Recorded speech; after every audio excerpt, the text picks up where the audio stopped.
आसनी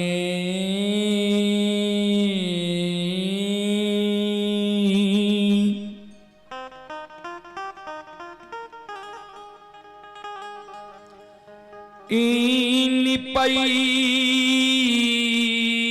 ते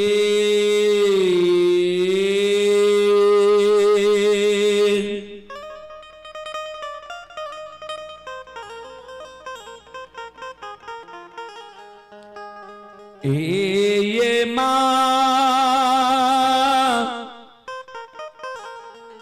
तरहत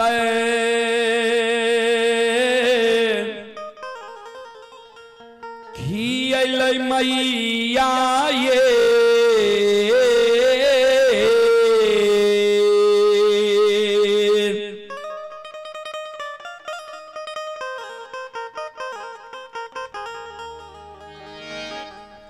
जाननी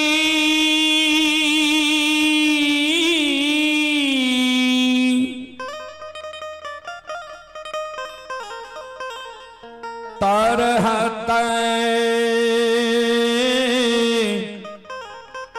खियल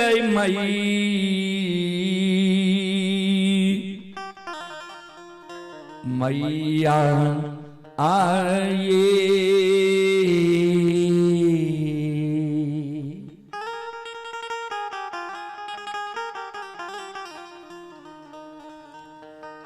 जननी ये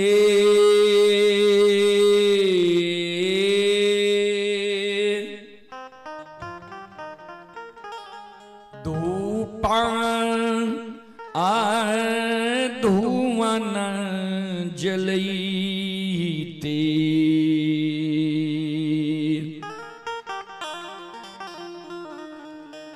चुटकी जान अललई से ये तैयो नाही उलहानमा छूटल है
लोग उल्लाहनमा बैठिए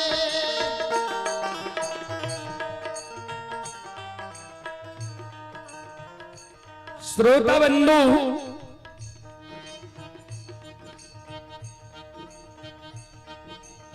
एक बिचारी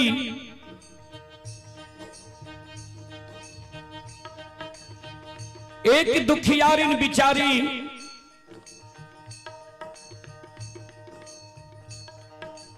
मां जगत जननी जगदम्बे भवानी आदि शक्ति भगवती के गहवर के उसार पर जाकर दोनों कर जोड़ के मां जगत जननी जगदम्बे भवानी से आपन दुख आपन दर्द आपन कष्ट सुनावे। जी मां अपनी की गहवर आसिन निपैत मां हमर तरहत खिया गले। अपनी की गहवर में धूप धुवन जलावत जलावत मां हमर चुटकी जल गले। अपनी की गहवर में चढ़ावे के लेल फूल तोरे तोरे मां नाखून खिया गले। अपनी की गहवर में प्रतिदिन सांझ दैत दैत मां प्रत्येक तारीख के आंचल जल गले।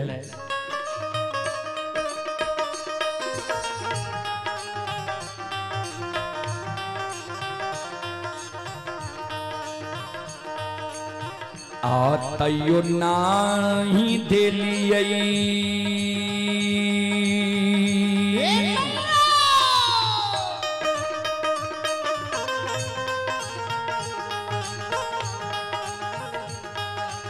हे ये मां गोदी में लला न माये।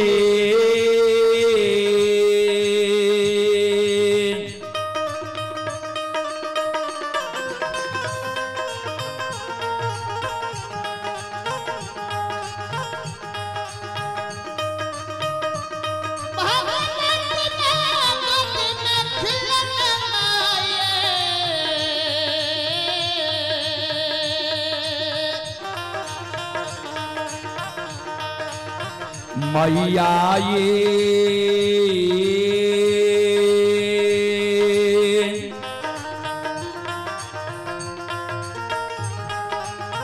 हमारा बनलिए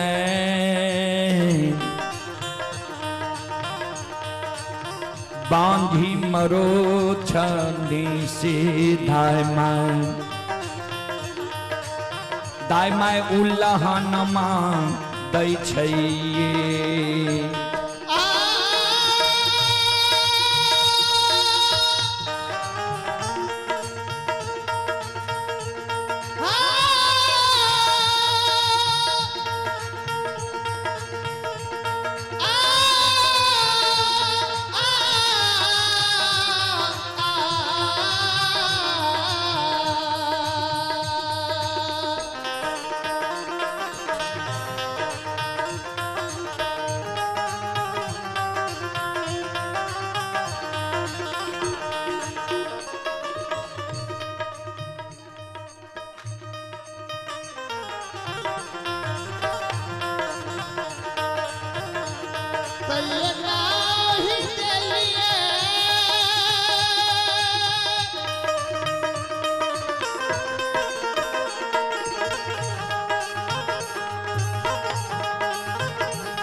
आइए ये छोटा बच्चा है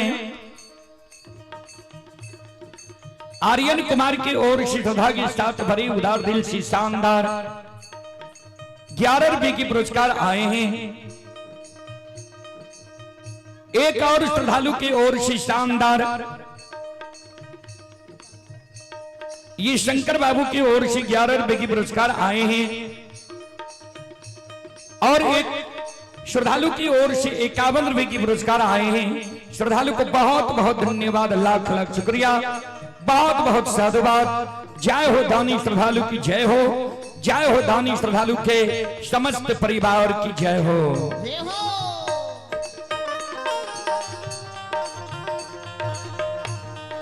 श्रोता बंधु बिचारी दुखियारी अबला मां जगत जननी के गहवर के ओसार पर जार बेजार कौन है।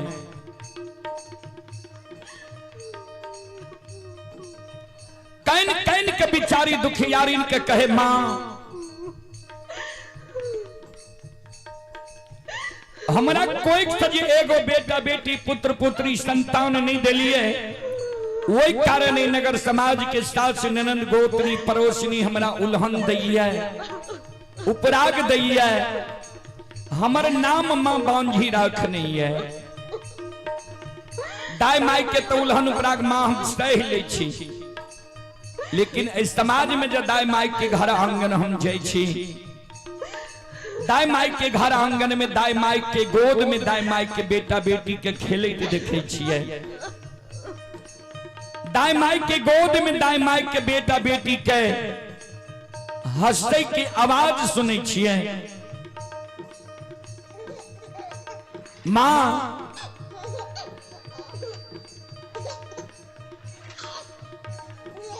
दाई माई के घर आंगन में दाई माई के बेटा बेटी के ठुमुक ठुमुक चलत देखे छिए।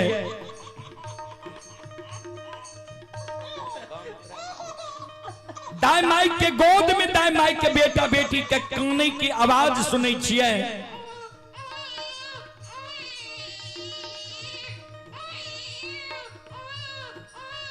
आइए आप ही कपिलेश्वर शर्मा फुलवरिया की ओर से शानदार 21 रुपए की पुरस्कार आए हैं।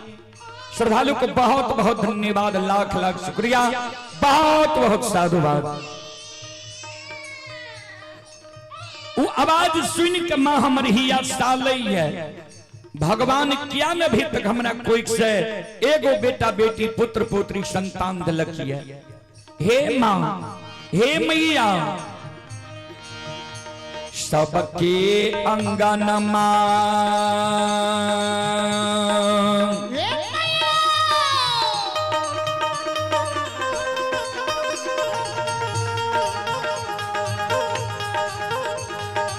ये माँ खेले छै ललन माँ ये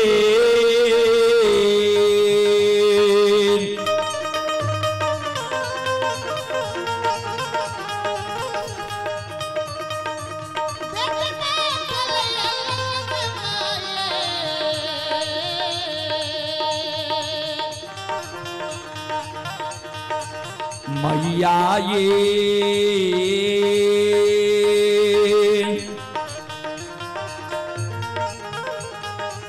हमारो अंगनमा लागे छे उदास से एक खिलौनमा बिना ये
माँ जगत जननी के गहवर के ओसार पर जे बिचारी दुखियारिन बाबूजी कौने रहे, आंख से आंसू बिचारी दुखियारिन के माँ के गहवर के ओसार पर जे गिरे रहे।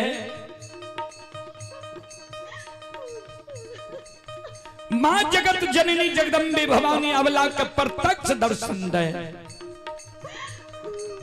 अबला के कहे बिचारी तोरा गोद में खिलौना चाहिए। अबला कल के हाँ माँ।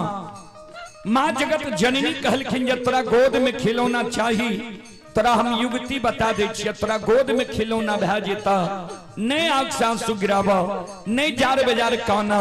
हे अबला, हे सलखो, हे बिचारी,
घर पाछुअरबा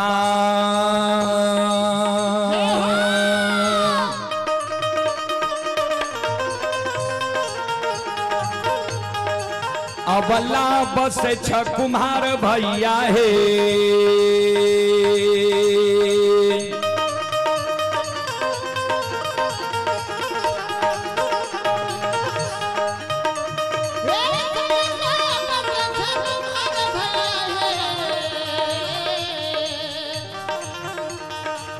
अबला हे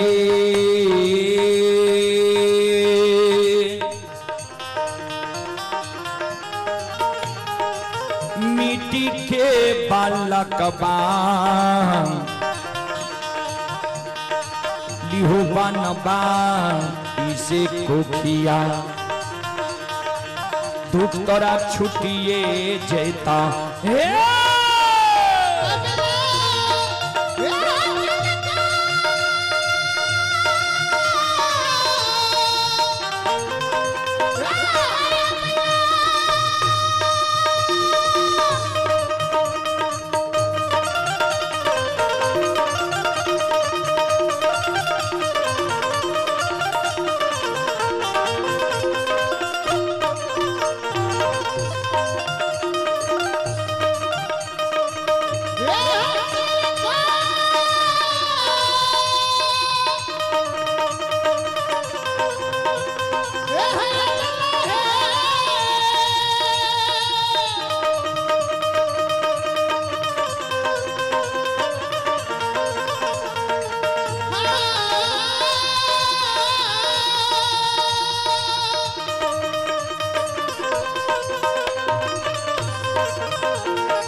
माँ जगत जननी जगदम्बे भवानी जी अवला के कहल के घर पछवार में कुम्हार भय बसे जा सुंदर मिट्टी के बालक बनवाली हो। बिचारी दुखियारी अवला काने लागले माँ मिट्टी के बालक ठेस लागे फूट जाए छे, मिट्टी के बालक माँ हमारा नहीं चाहिए। आइए आप ही शहंशाह महाराज विनोद भूषण विकास अखिलेश नवीन श्रद्धालु की ओर से ऑनलाइन शानदार 25 रुपए के पुरस्कार आए हैं और जगेश बाबू डॉक्टर साहब की ओर से शानदार 51 रुपए की पुरस्कार आए हैं। श्रद्धालु को बहुत बहुत धन्यवाद, लाख लाख शुक्रिया, बहुत बहुत साधुवाद। जय हो दानी श्रद्धालु की जय हो, उनके समस्त परिवार की जय हो।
आइए शानवी कुमारी जरोली की निवासी हैं। शानवी कुमारी की ओर से शानदार 51 रुपए की पुरस्कार आए हैं। श्रद्धालु को बहुत बहुत धन्यवाद, लाख लाख शुक्रिया, बहुत बहुत साधुवाद। जय हो दानी श्रद्धालु की जय हो, जय हो दानी श्रद्धालु के समस्त परिवार की जय हो।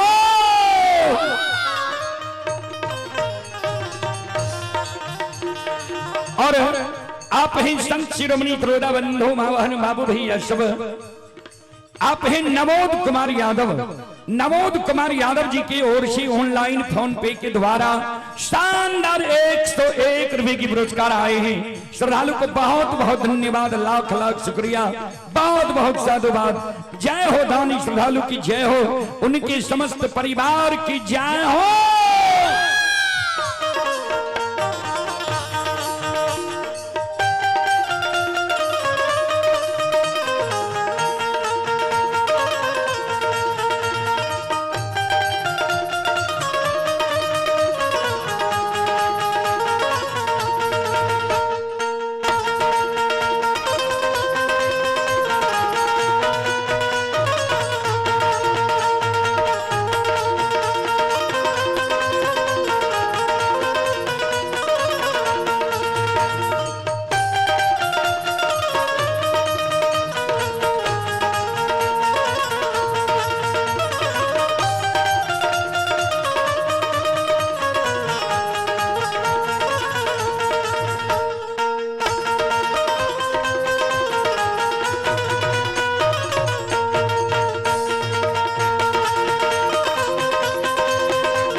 मां जगत जननी अवला के कहल के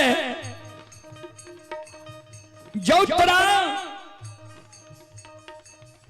मिट्टी के बालक नहीं चाहिए, चल जान कमार भाई के द्वार, सुतिहार भाई के द्वार, बढ़ई भाई के द्वार, सुंदर काठ लकड़ी के बालक अपने मैली हो। दाय मैं तोरा उल्हन पराग दने छोड़ देता। बिचारी दुखियारी अबला कहने लगले माँ काठ लकड़ी के बालक भी हमरा नहीं चाहिए। माँ जगत जननी कहलकिन से किया अबला काने कैन कैन के माँ जगत जननी के कहे माँ सुनो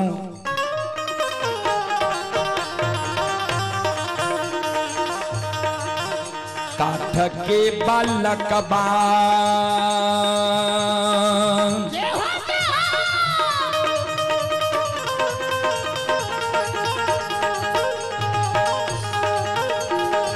ये माई हिले छै नहीं डोले छै ये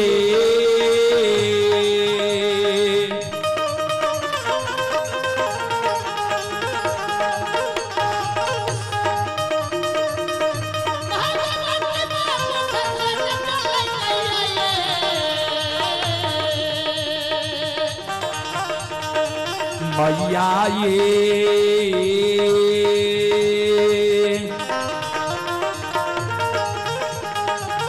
नहीं पिए छै बत्तीसो सुआ दूध से कोना कोना उल्लहनमा छूटत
माँ जगत जननी कहल के जो काट के बालक तोरा नहीं चाहिए चल जाने सोनार भाई के द्वार सुंदर सोना के बालक बनवाली हो दाय मैं तोरा उल्हन उपराग देने छोड़ देता बिचारी दुखियारी अबला काने लगले माँ सोना मूल्यवान धातु है सोना के बालक चोर चोरा लेते हमरा भोग नहीं दे सोना के बालक से दाय माय हमरा उल्हन उपराग देने नहीं छोड़ते ए मैया एगो बेटा बेटी पुत्र पुत्री संतान के कारण दाय माय हमर नाम बझनिया रखने है दाय माय हमरा बझनिया कहिए माँ आइए पुरस्कार की ओर संत शिरोमणि प्रोदाबंदो आप हैं शिव शंकर रजक के ओर से ऑनलाइन फोन पे के द्वारा 11 रुपए के पुरस्कार आए हैं ब्रजभूषण कुमार की ओर से भी 51 रुपए की पुरस्कार आए हैं और अरुण यादव सिगियाउन की ओर से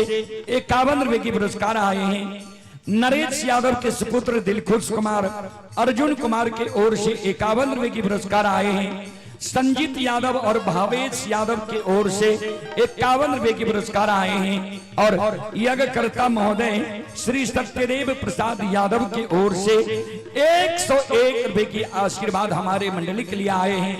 एक बार सत्यदेव बाबू के नाम पर जोरदार ताली हो जाए। भगवान श्रद्धालु के मनोकामना को पूर्ण करे। मां सरस्वती परिवार में बाल बच्चे को सद्बुद्धि सद्ज्ञान दे। बाबा भोले भंडारी भंडार को भरे रखे। जय हो दानी श्रद्धालु की जय हो, उनके समस्त परिवार की जय हो।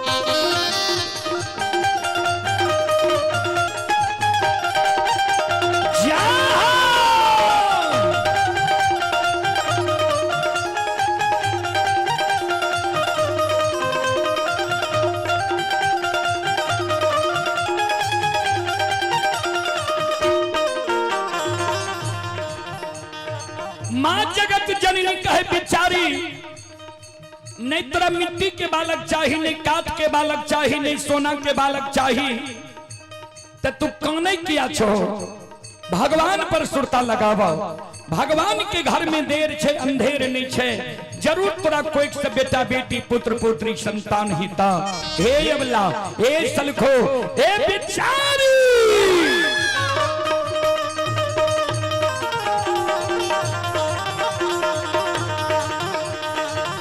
धीरज बान्हा धीरा,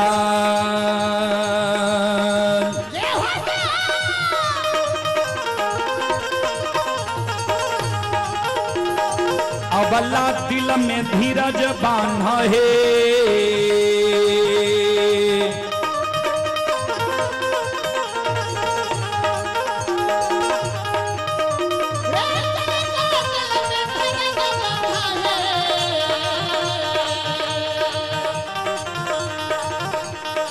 अबला है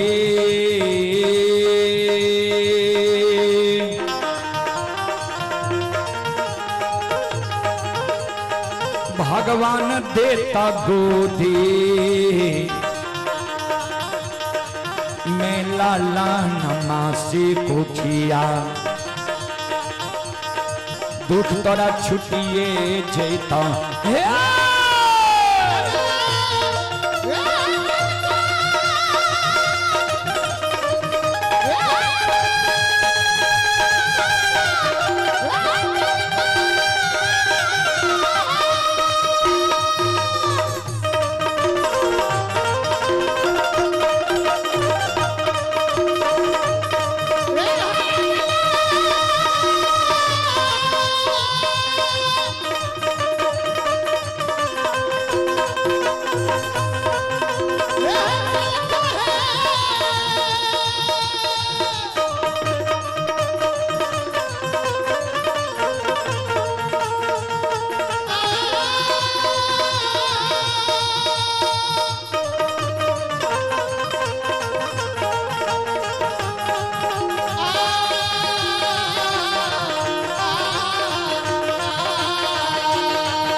बोलो बोलो माता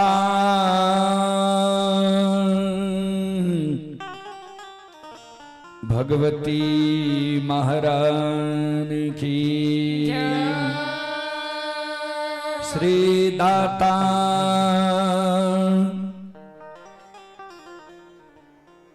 धर्मराज की। आइए पुरस्कार की ओर श्रोता सज्जन वृंद छोटू कुमार की ओर से 11 रुपए के पुरस्कार आए हैं। अंजलि कुमारी की ओर से 11 रुपए के पुरस्कार आए हैं। उमेश पासवान की ओर से 11 रुपए के पुरस्कार आए हैं।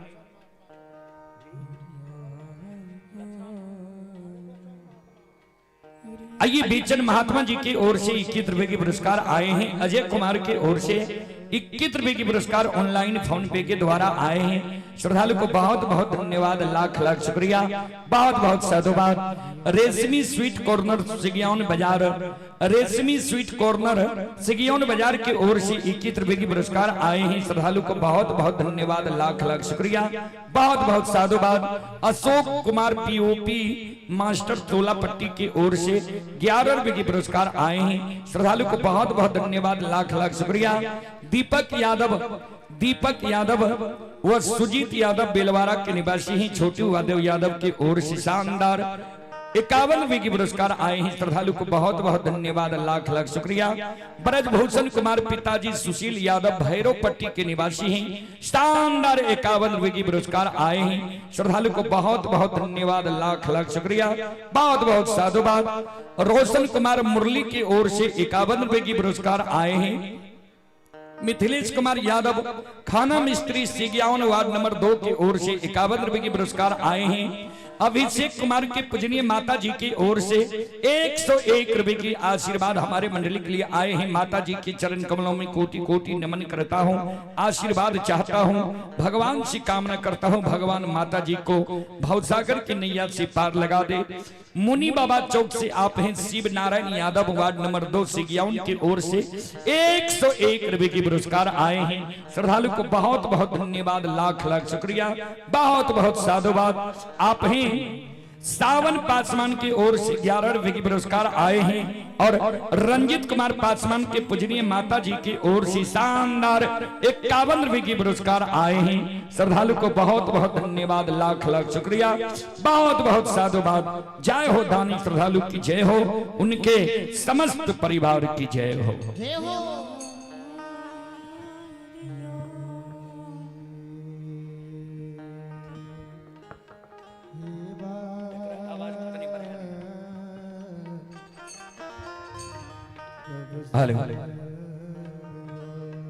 श्रोता बंधु, अब रात में अपने सबके बीच लछन बाबा के अग्नि परीक्षा प्रसंग कुछ दूर अपने सबके सुने लो, और के बाद के प्रसंग अपने सबके बीच रखे। अपने सब सुन लिए।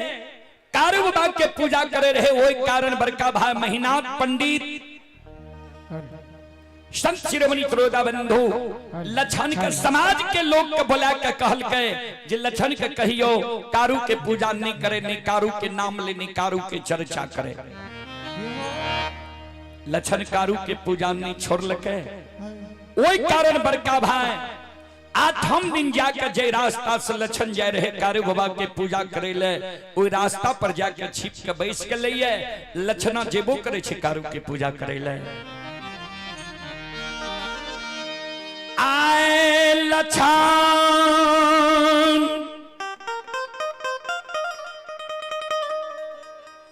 फूलडाली में फूल लाल कई, धूप दीप अगरबत्ती लाल कई, कमंडल में दूध लाल कई। एक हाथ में फूलडाली, दूसर हाथ में कमंडल में दूध ला के जा रहे ये कारु बाबा के पूजा करे ले सरहा घाट पर। महीनाथ बाबा जी छिप के बैसल रहे। महीनाथ बाबा के नजर पड़ गए लछन पर। महीनाथ बाबा आब के लछन के आगे में सामने सामने खड़ा है। लछन के कहे रे लछन, फुलडाली में फूल धूप दीप अगरबत्ती कमंडल में दूध ला के कते जा रहे, जल्दी बोल। बाबूजी 12 वर्ष लक्षण की उम्र हो रहे, आज तक बड़का भाई महीनाथ पंडित के मुहा मुही लक्षण नहीं बोल ले रहे। आज ये महीनाथ बाबा कह दिल के फूल डाली में फूल, धूप दीप अगरबत्ती कमंडल में दूध ला के कते जा रहे हैं। लक्षण कि सिर नीचा छे, खड़ा छे, सिर नीचा का कहे कारू भैया के पूजा करे ले सरहा घाट पर जा रही है। इतने को बात लक्षण बोले ले, महीनाथ बाबा के क्रोध के सीमा नहीं रहे। लक्षण आज से 7 दिन पहले तोरा वो सभा में की समझली और बोल याद छो कि नहीं, कारू के पूजा तू छोड़ में कि नहीं। महीनाथ बाबा के क्रोध देख के लक्षण के शरीर थर थर थर थर कांपे लगा। फुलडाली के धरती पर रख दल के, कमंडल के दूध के धरती पर रख दल के, दोनों कर जोड़ के बड़का भाई महीनाथ पंडित के चरण में प्रणाम करे, कर जोड़ के खड़ा है। हे हो बड़का भैया, तू माय के कोई से बोर भाग के जन्म ले है, हम माय के कोई से छोट भाग के जन्म ले लिए।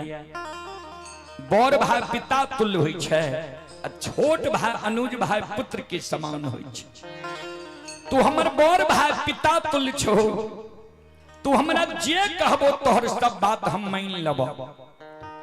हमरा जब कहबा जे लक्षण महापुरा नगरी में तू भोजन करना छोड़ दे, तोहर बात हम मान लेबो।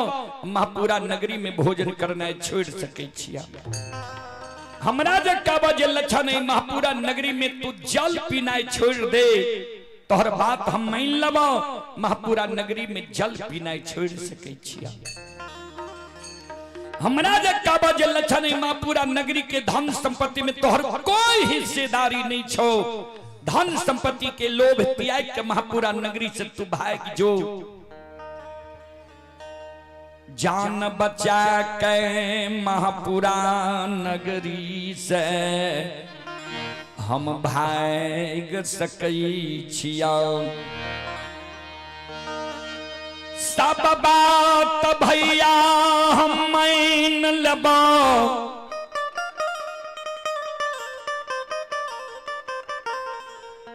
लेकिन एगो बात हम तोहर ने मानबा। तू जे कही छो कारू के पूजा करना छोड़ दे, नाम लेना भूल जो। जे कारू भैया हमरा गोद में बैठा के माखन मिश्री खुआ मलाई खिले लिखे, पेट लगा के माई के तरह सुते लिखे, वही कारू भैया के ने हम नाम लेना भूलबा, अन्य पूजा करने छोड़बा। हमरा कहे छो ने कारू के पूजा नहीं छोड़बी तो तोरा आग में जला के मार दबो। कारू के नाम लेना नहीं भूलबी तो तोरा जिंदा आग में झरका के मार दबो। आग में जला के हमरा तुम मार दबो, आग में जल के हम मर जेबा। लेकिन जा तक हमरा तन में प्राण रहता, हमरा पंच भौतिक शरीर में रमता राम रहता। हे ओ बड़का भैया, अमारा तो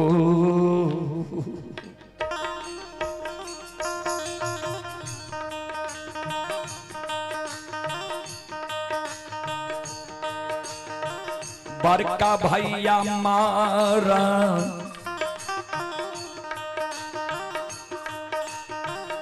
तो हो।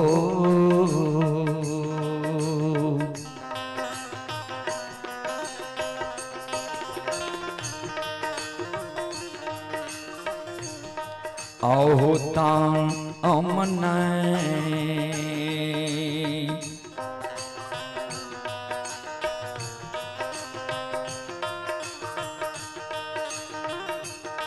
ये हो छोरबा हो।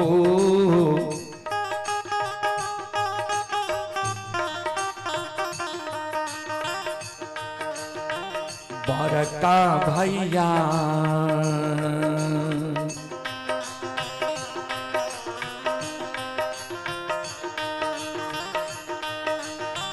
नहीं সর্বকারু ভৈয়া খে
ये पुरस्कार की ओर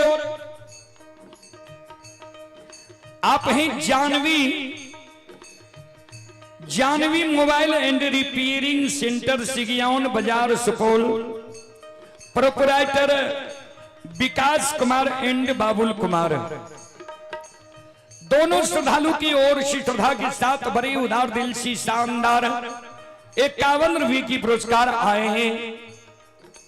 सुधीर पासवान, अंशिका कुमारी श्रद्धालु की ओर से 21 रुपये की पुरस्कार आए हैं। राजेश बाबू की सुपुत्री व सुपुत्र ही रिया कुमारी, रियांश कुमार 21 रुपये की पुरस्कार आए हैं।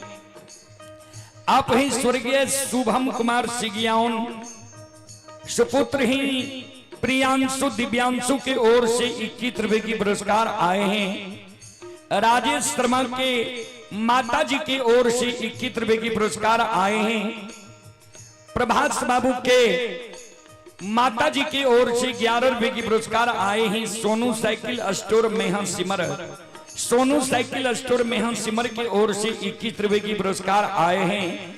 आप हैं अर्जुन दास सिगियान की ओर से 51 रुपये की पुरस्कार आए हैं। दिलखुश बाबू बरहत्था के निवासी ही दिलखुश बाबू की ओर से 51 रुपये की पुरस्कार आए हैं। Ravindra Kumar Yadav Sigiyan ward number 2, Ravindra Kumar Yadav Sigiyan ward number 2 के ओर से शानदार 51 रुपये की पुरस्कार आए हैं। श्रद्धालु को बहुत बहुत धन्यवाद, लाख लाख शुक्रिया, बहुत बहुत साधुवाद। जय हो दानी श्रद्धालु की जय हो, उनके समस्त परिवार की जय हो, जय हो।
आइए आप हैं रेशमी स्वीट कॉर्नर सिगियौन बाजार प्रोपराइटर अजय बाबू। रेशमी स्वीट कॉर्नर सिगियौन बाजार प्रोपराइटर अजय बाबू की ओर से 21 रुपए की पुरस्कार आए हैं। श्रद्धालु को बहुत बहुत धन्यवाद, लाख लाख शुक्रिया, बहुत बहुत साधुवाद। दिलीप कुमार जी की ओर से शानदार 21 रुपए की पुरस्कार आए हैं। श्रद्धालु को बहुत बहुत धन्यवाद, लाख लाख शुक्रिया, बहुत बहुत साधुवाद। जय हो दानी श्रद्धालु की जय हो, उनके समस्त परिवार की जय हो। और आप हैं दीपक यादव। दीपक यादव की ओर से शानदार 11 रुपए की पुरस्कार आए हैं। श्रद्धालु को बहुत बहुत धन्यवाद, लाख लाख शुक्रिया, बहुत बहुत साधुवाद। और आप ही संत शिरोमणि त्रोदावंदो एक और श्रद्धालु की ओर से 11 रुपए की पुरस्कार आए हैं ऑनलाइन फोन पे के द्वारा। श्रद्धालु को बहुत बहुत धन्यवाद। ये यदुनंदन कुमार के ओर से 11 रुपए की पुरस्कार आए हैं। श्रद्धालु को बहुत बहुत धन्यवाद, लाख लाख शुक्रिया, बहुत बहुत साधुवाद। जय हो दानी श्रद्धालु की जय हो, उनके समस्त परिवार की जय हो।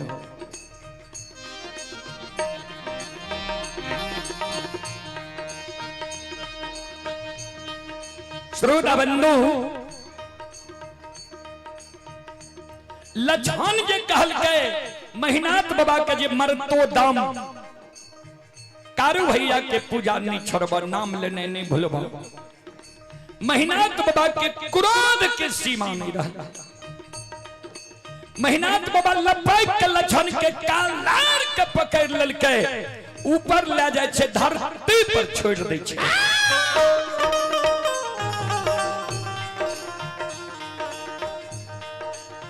लछन के कहे रे दुश्मन, इस समाज में कोई समाज की हिम्मत नहीं हो छे जे महिनाथ पंडित के मुहा मुही जवाब करिए या महिनाथ पंडित के आज्ञा के भंग करिए। तू हमरे वंश में जन्म के आ हमारा मुहा मुही जवाब क्या दे है जे सब बात मान लब, एगो बात नहीं मानब, कारू भैया के पूजा नहीं छोड़बा। जा तू कारू के पूजा नहीं छोड़बे तो तू मरे के लिए तैयार हो जो।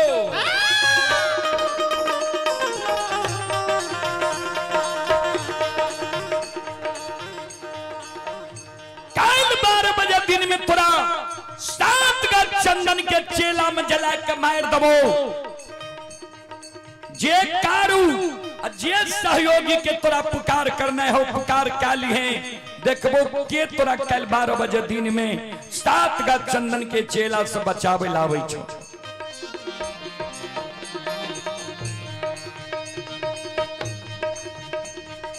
श्रोता बंधु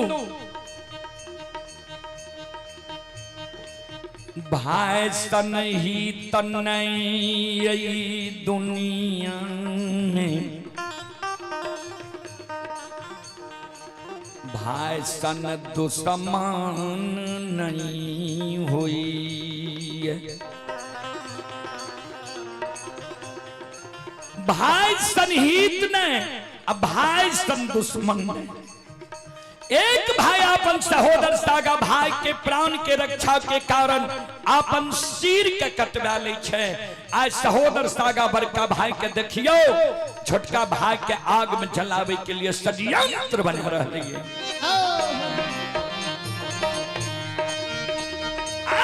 ये भैया के तू समान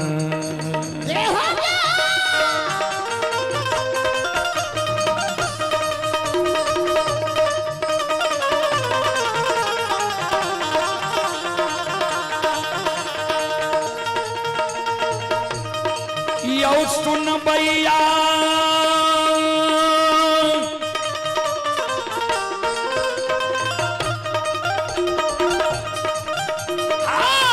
भैया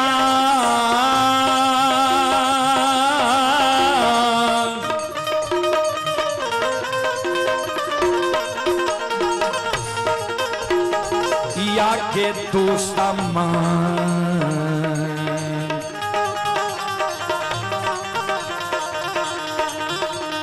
यो भैया बनले समाज बाबा।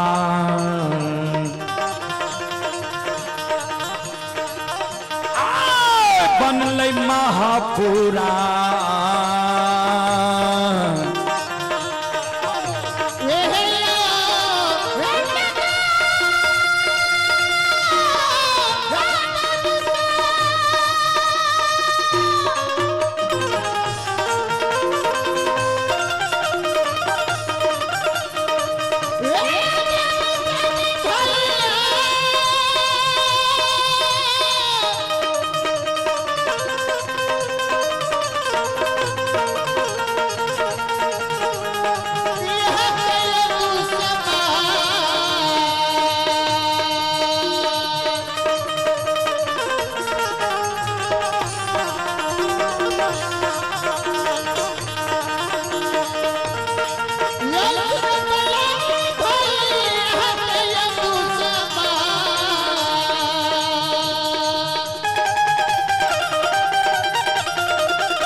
भाई सनही तनय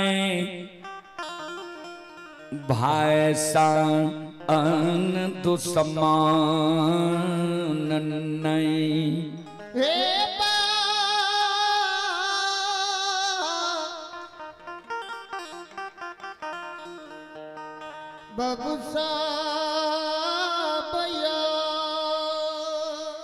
एक भाई अपन सहोदर सागा भाई के प्राण के रक्षा के कारण अपन सिर के कटवा ले छे। आज सहोदर सागा बड़का भाई के देखियो छोटका भाई के आग में जलावे के षड्यंत्र बना रहे।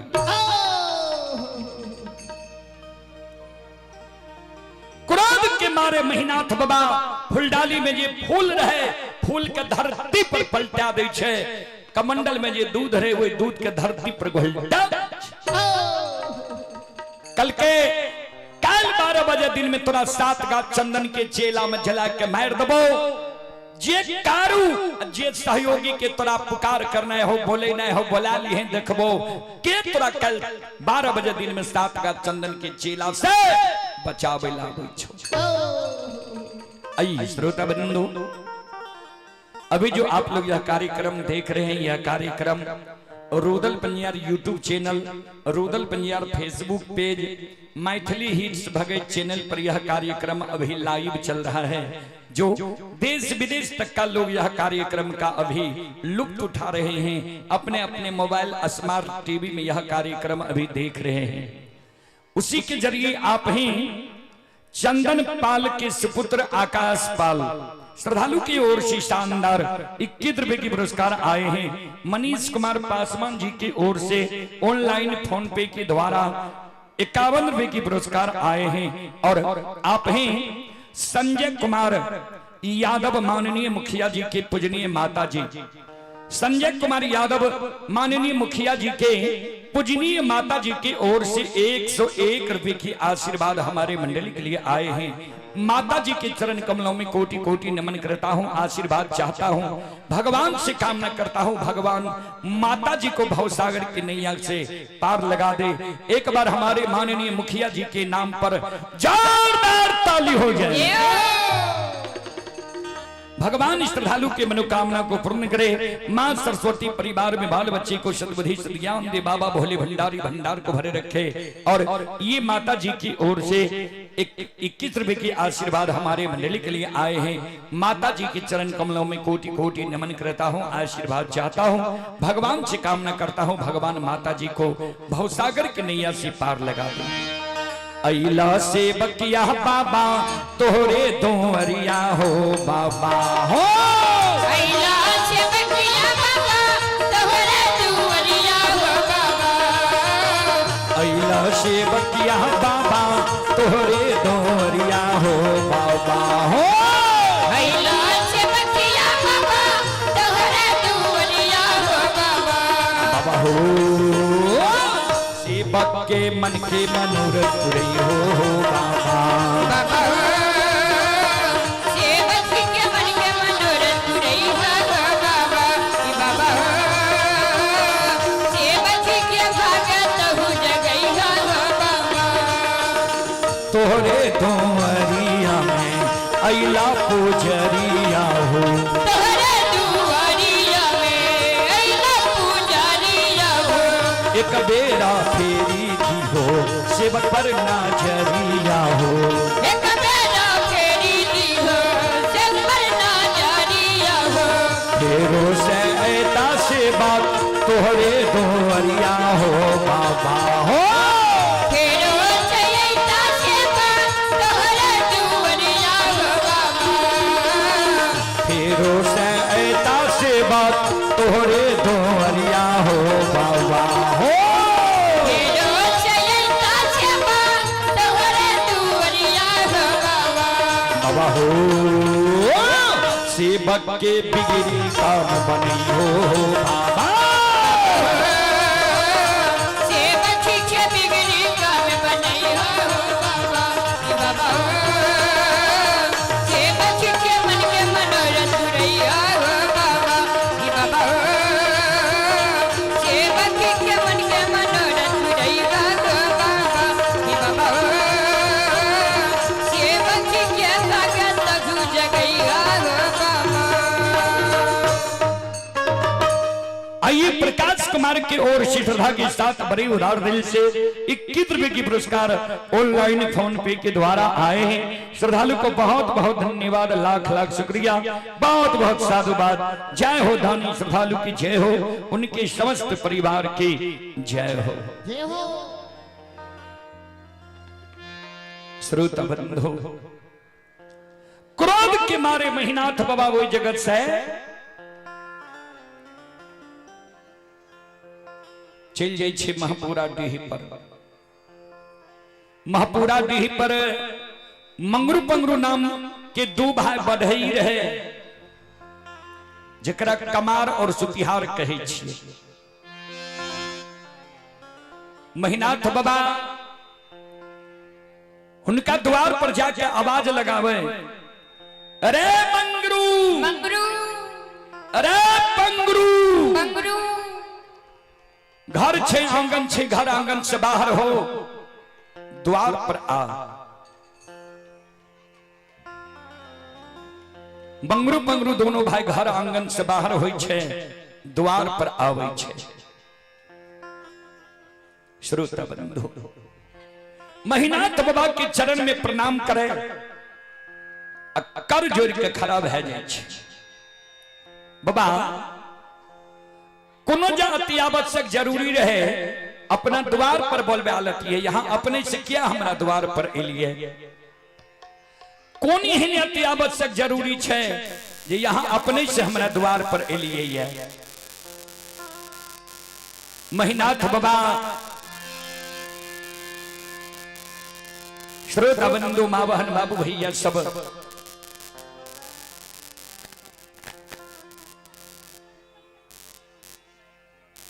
महीनाथ बाबा कल के हाँ अति आवश्यक जरूरी है हमरा।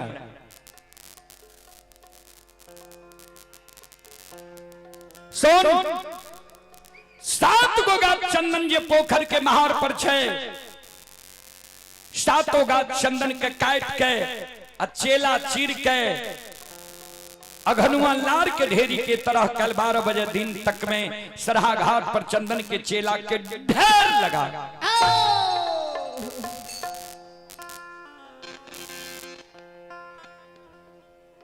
श्रोता बंधु,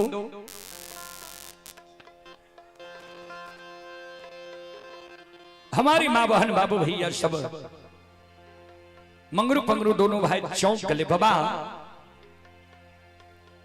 चंदन के यहाँ पांगल नहीं दे रही, कह रही है कारू भाई हमार मर गले, कारू के हाथ के लगा चंदन निशानी रह गई।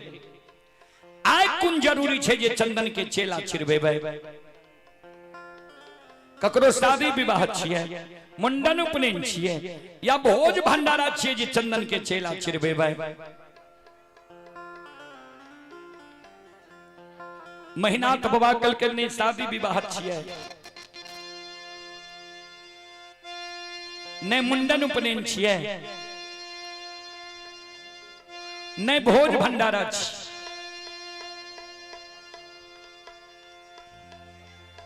काल 12 बजे दिन में लक्षणा दुश्मन के आग में जला क मारबई।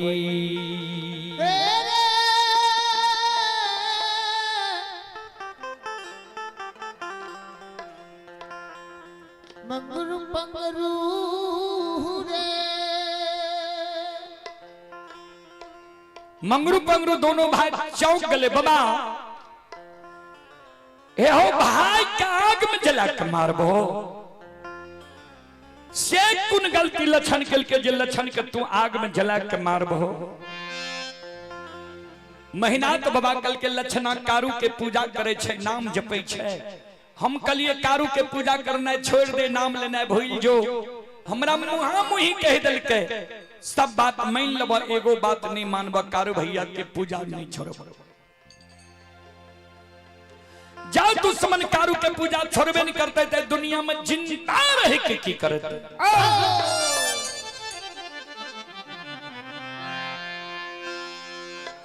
मंगरू पंगरू दोनों भाई, छोटका भाई कहे बड़का भाई के, मंगरू रहे बोर पंगरू रहे छोट। पंगरू कहे मंगरू के भैया हो, राजा हो या रंग का अमीर हो या गरीब मानव के उचित बात मुहा मुही कह दे के चाही कि नहीं। बड़का भाई कल के मानव के प्रत्येक श्वास से उचित बात बोले की चाहे, चाहे अच्छा लगे या बुरा। ता पंगरू कल के आए महीनाथ बाबा का उचित बात कह दे। पंगरू कल के महीनाथ बाबा का बाबा एगो बात कही, महीनाथ बाबा कल के बोल, कल के बाबा सुना। हे हो आए भाई गलती कैल काहे, भाई के तू आग में जला के मारे ले तैयार छो। किया तो लक्षण तोहर बात नहीं मानलक, तोरा आज्ञा के भंग क्या दिल, तोरा मुहा मुही जवाब क्या दिल। ठीक है लक्षण के तू आग में जला के मार दबो, लेकिन विचार करो तो बाबा, जय बेटा के तू जान से जन्म दलहाये, वही बेटा के पालन पोषण का के जवान करबो, पढ़ा लिखा के विद्वान बने भाव। जवान मोनमती में जब तू अपना जान के जन्मल बेटा के कोनो आदेश दबहा, तोहर जान के जन्मल बेटा जब तोरा आदेश के नहीं मानो, तोहर पालल पोसल बेटा जब तोरा आज्ञा के भंग क्या दो, तोहर पढ़ाल लिखाल बेटा जब तोरा मुहा मुही जवाब क्या दो, बेटा का बाबा तू आग में जला के मार सके छो। महीनाथ बाबा कल के रे पंगरू बेटा का कहीं लोग आग में जला के मार लगे। मंगरू पंगरू दोनों भाई के आंख से आंसू गिरे लगे। बाबा हे हो बेटा गलती करता तो बेटा के आग में जला करने मारबो। भाई जा आए गलती के भाई के आग में जला के मारे ले जा रहा हो, जबकि बेटा मानव के बार बार मिल सके। बेटा मर जाए, पत्नी मर जाए, दूसरो शादी मानव करे छे, वो से बेटा जन्म ले छे, जान के जन्माल बेटा कहावे। बाबा तू ते अपने पढ़ल लिखल विद्वान छो। गोस्वामी तुलसीदास जी महाराज रामचरितमानस में की लिखलखिन है, ध्यान से सुनबे। सुतबीता नारी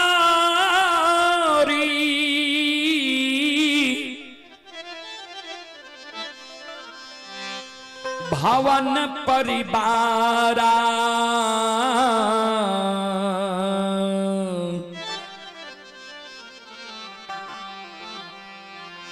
हो ही जाई जग बारंबार।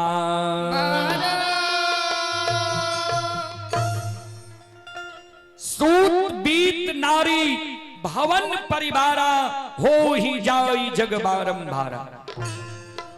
सूत माने पुत्र होय छे, बीत माने धन होय छे, नारी माने पत्नी होय छे, भवन माने घर होय छे। ये सब चीज मानव के संसार में दोबारा मिल सके। फिर लिख लिखिए गोस्वामी तुलसीदास जी महाराज रामचरितमानस लंका कांड में, अस विचारे उठहु मोर ताता, अमिली है न जग में सहोदर भ्राता।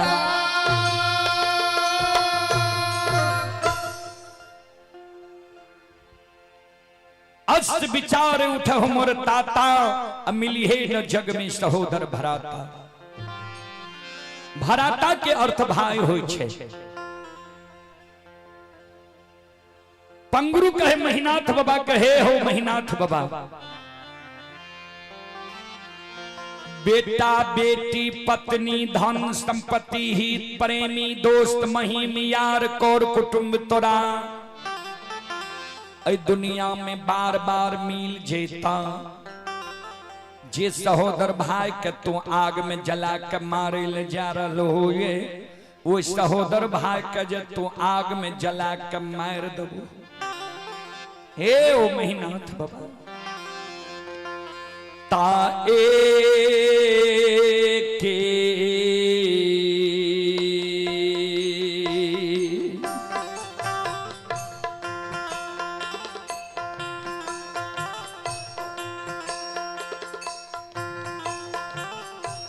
हो महिनाथ बाबा ये,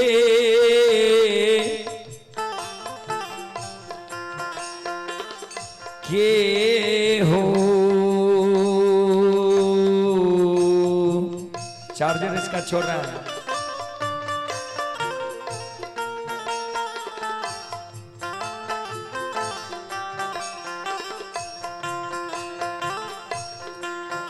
आहु को उख के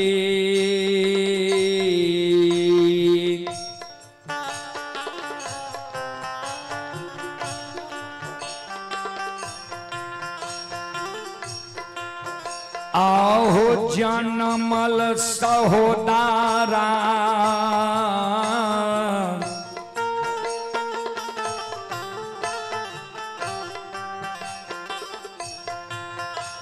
महिनाथ बाबा।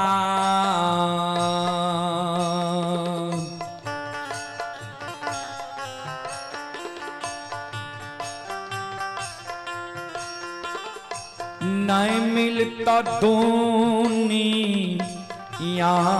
हो,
हो मैखी नंथ बाबा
आई पुरस्कार की ओर आप ही नवोद कुमार यादव, ये ग्राम बड़ी बलिया जिला बेगूसराय के निवासी हैं और श्रद्धालु बेंगलोर में अभी यह कार्यक्रम लाइव देख रहे हैं। श्रद्धालु की ओर से श्रद्धा के साथ बड़े उदार दिल से शानदार 101 रुपए की पुरस्कार आए हैं।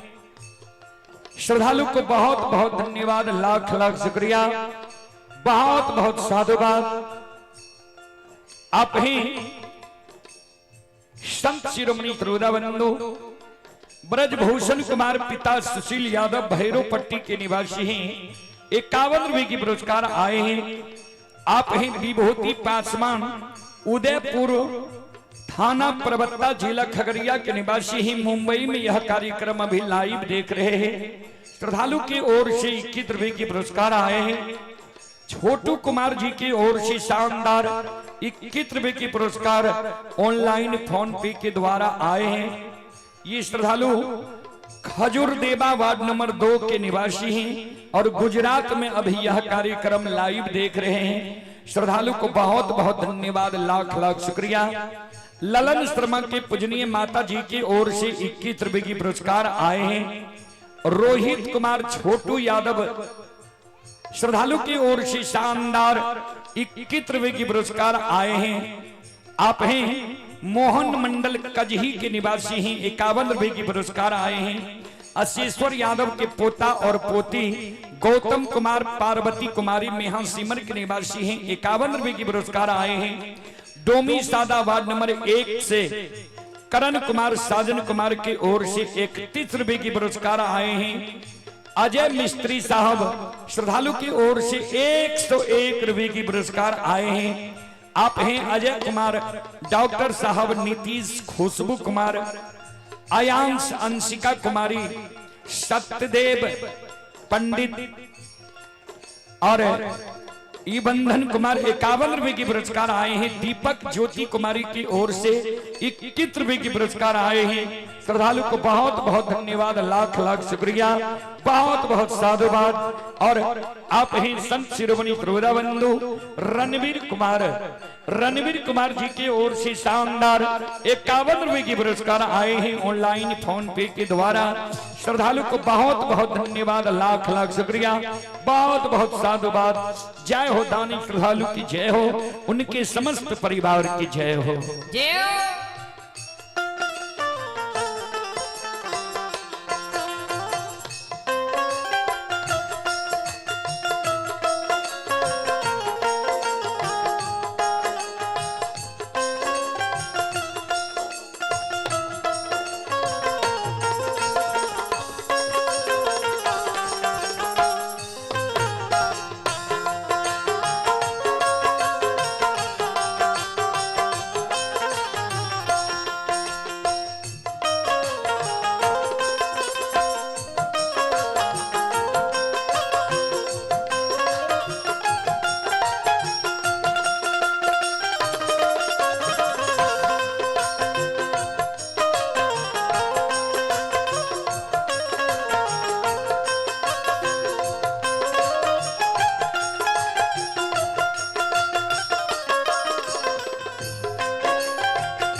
ध्यान देवे पंगरू के महीनात बाबा का बाबा विचार कर होते बेटा जब बाप के जान पर गंदा क्या दे छे बाप की करे छे जान काट के फेंक दी छे कि गंदा के साफ करवावे छे वह समान लक्षण तोहर छोट भाई पुत्र के समान छ लक्षण के लिए तू बड़ भाई पिता तुल्य छो लक्षण जे गलती कैल के तो लक्षण के बुझे भा समझे भा कि आगे में जला के मार दबा याद से बड़ भाई के दर में याद से बुजुर्ग लोग के कार्य ए मेहनत बाबा हमरा बात के बाबा तुम मानो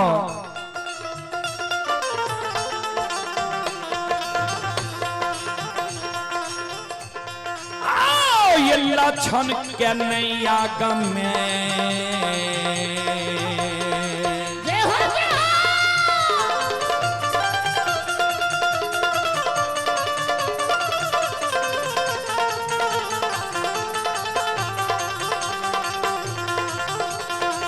ओ महीनाथ बाबा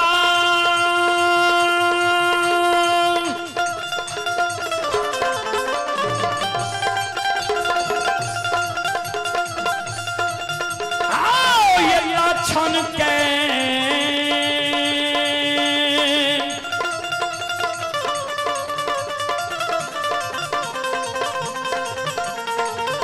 नहीं आगम में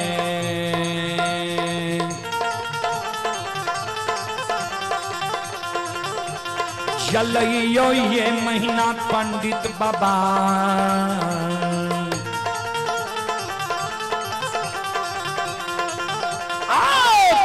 सहोदरा ये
सुनो सुनो सुन भैया सुन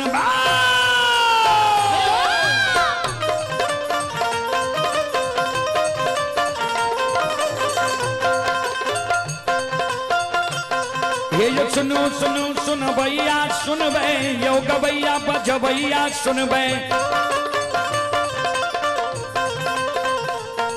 आये माँ बहना सिगियोन के सुन भे ये धर्म की बात ध्यान से सुनब बाबा कारू की लीला के सुनब बरबर लीला बाबा कारू रचल का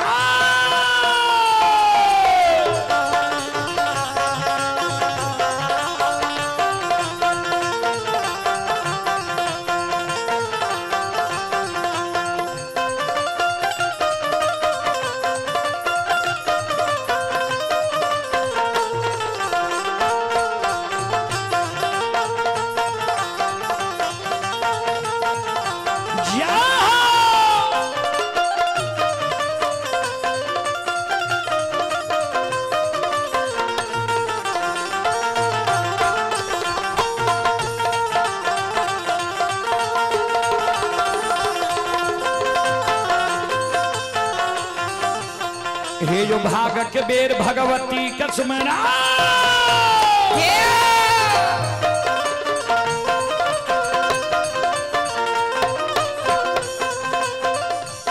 हे जो भागक बेर भगवती कसमेरो सदा भवानी जगदम्बा कसमेरा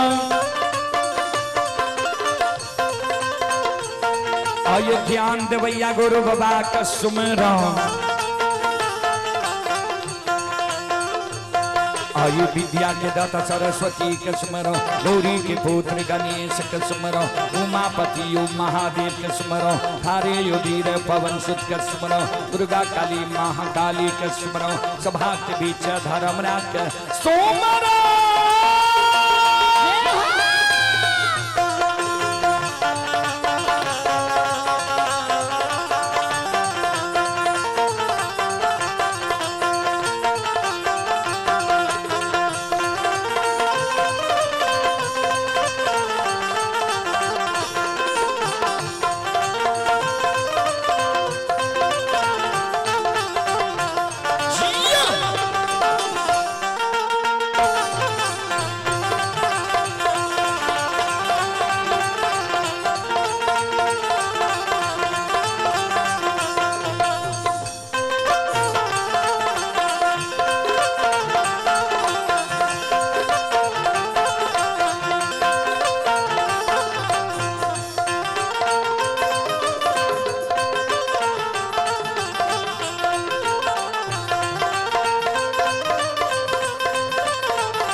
आइए पुरस्कार की ओर श्रोता सज्जन वृंद माँ बहन बाबू भैया सब आप हैं रणवीर ज्योतिष आशीष गुप्ता ग्राम इटहरा रामपुर सहरसा के निवासी हैं। श्रद्धालु की ओर से शानदार ऑनलाइन फोन पे के द्वारा 51 रुपए की पुरस्कार आए हैं। श्रद्धालु को बहुत बहुत धन्यवाद, लाख लाख शुक्रिया, बहुत बहुत साधुवाद।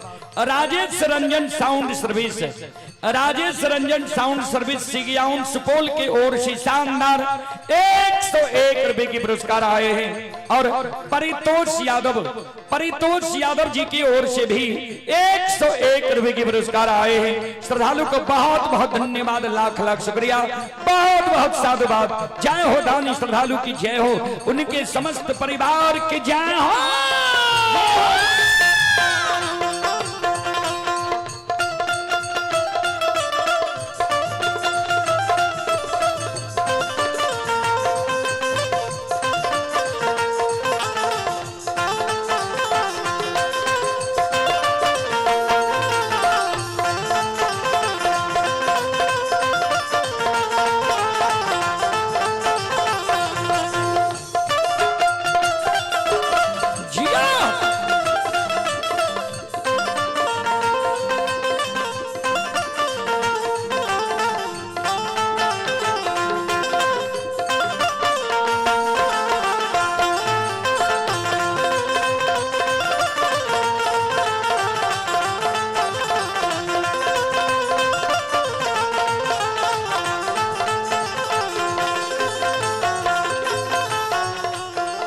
आइए खगेश चंद्र यादव के पोता व पोती आयांश और अंशिका, खगेश चंद्र यादव के पोता व पोती ही आयांश और अंशिका के ओर से शानदार 501 रुपए के पुरस्कार आए हैं। श्रद्धालु को बहुत बहुत धन्यवाद, लाख लाख शुक्रिया, बहुत बहुत साधुवाद।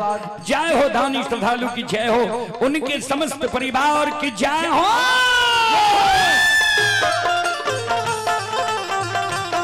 हे हो भला बाबा भंडार कभेरिए दी हो।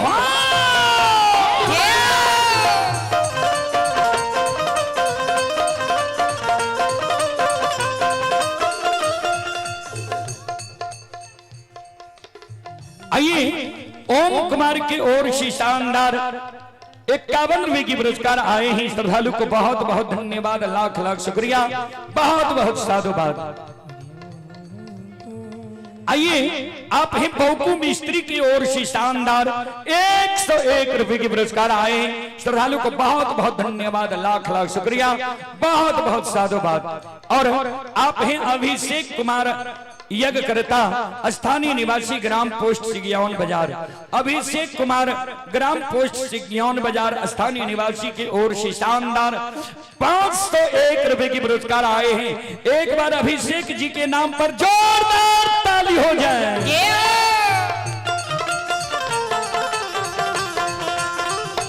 भगवान श्रद्धालु के मनोकामना को पूर्ण करे, मां सरस्वती परिवार में बाल बच्चे को सद्बुद्धि सद्ज्ञान दे, बाबा भोले भंडारी भंडार को भरे रखे। जय हो दानी श्रद्धालु की जय हो, उनके समस्त परिवार की जय हो।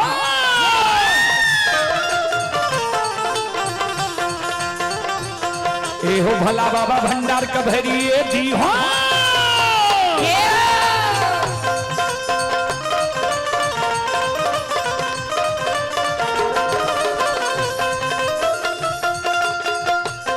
ये हो भला बाबा भंडार का भरी दी हो, ज्ञान के दीप सरस्वती जलई हो। आइए तन से नहीं भूलता, मन से नहीं छोड़ता। आइए सिर में सबैया सेवक कह दी हो, सेवक के मन के मनोरथ पूरी हो, बिगड़ल काम कभी मल बनी हो।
आइए आप हैं उपेंद्र पासवान के नाइट हैं अनीश कुमार।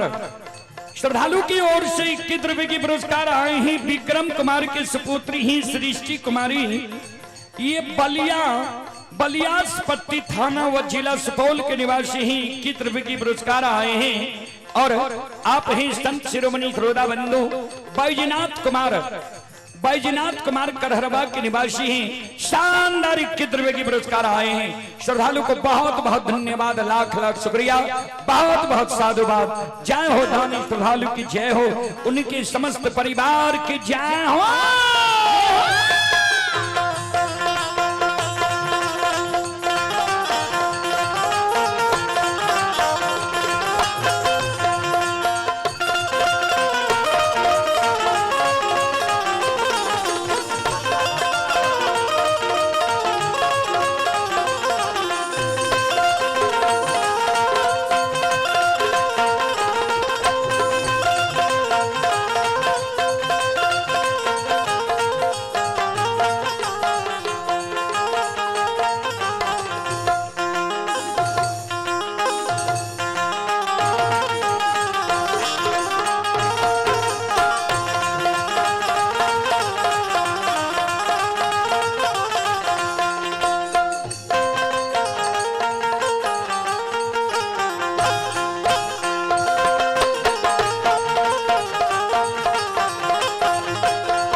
सिंटू कुमार की ओर से 21 रुपए की पुरस्कार आए हैं और श्री नूनूलाल यादव करहरवा की ओर से 101 रुपए की पुरस्कार आए हैं। श्रद्धालु को बहुत बहुत धन्यवाद, लाख लाख शुक्रिया, बहुत बहुत साधुवाद।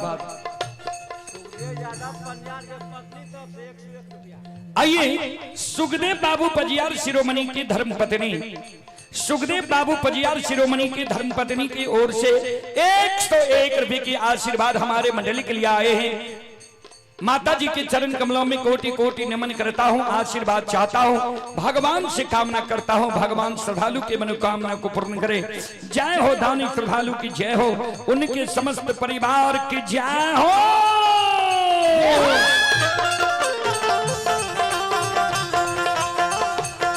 ये यो भक्ति के बस भगवान बसे छा।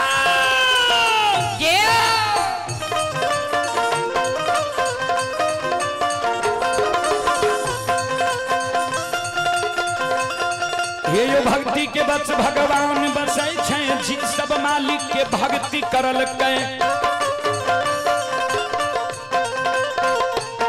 आये मन तन धन से भजबे करल के। आये ओकर बेड़ा पार करल के, घड़ी में घोर गोसाई उठबे छे, पल में परले मत चाहिए दै छा।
ये धर्म के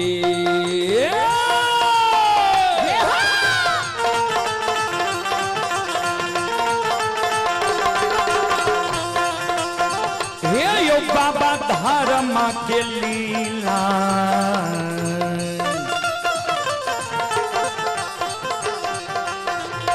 अपार छै यो समाज बाबा, हे यो छलै दुनिया।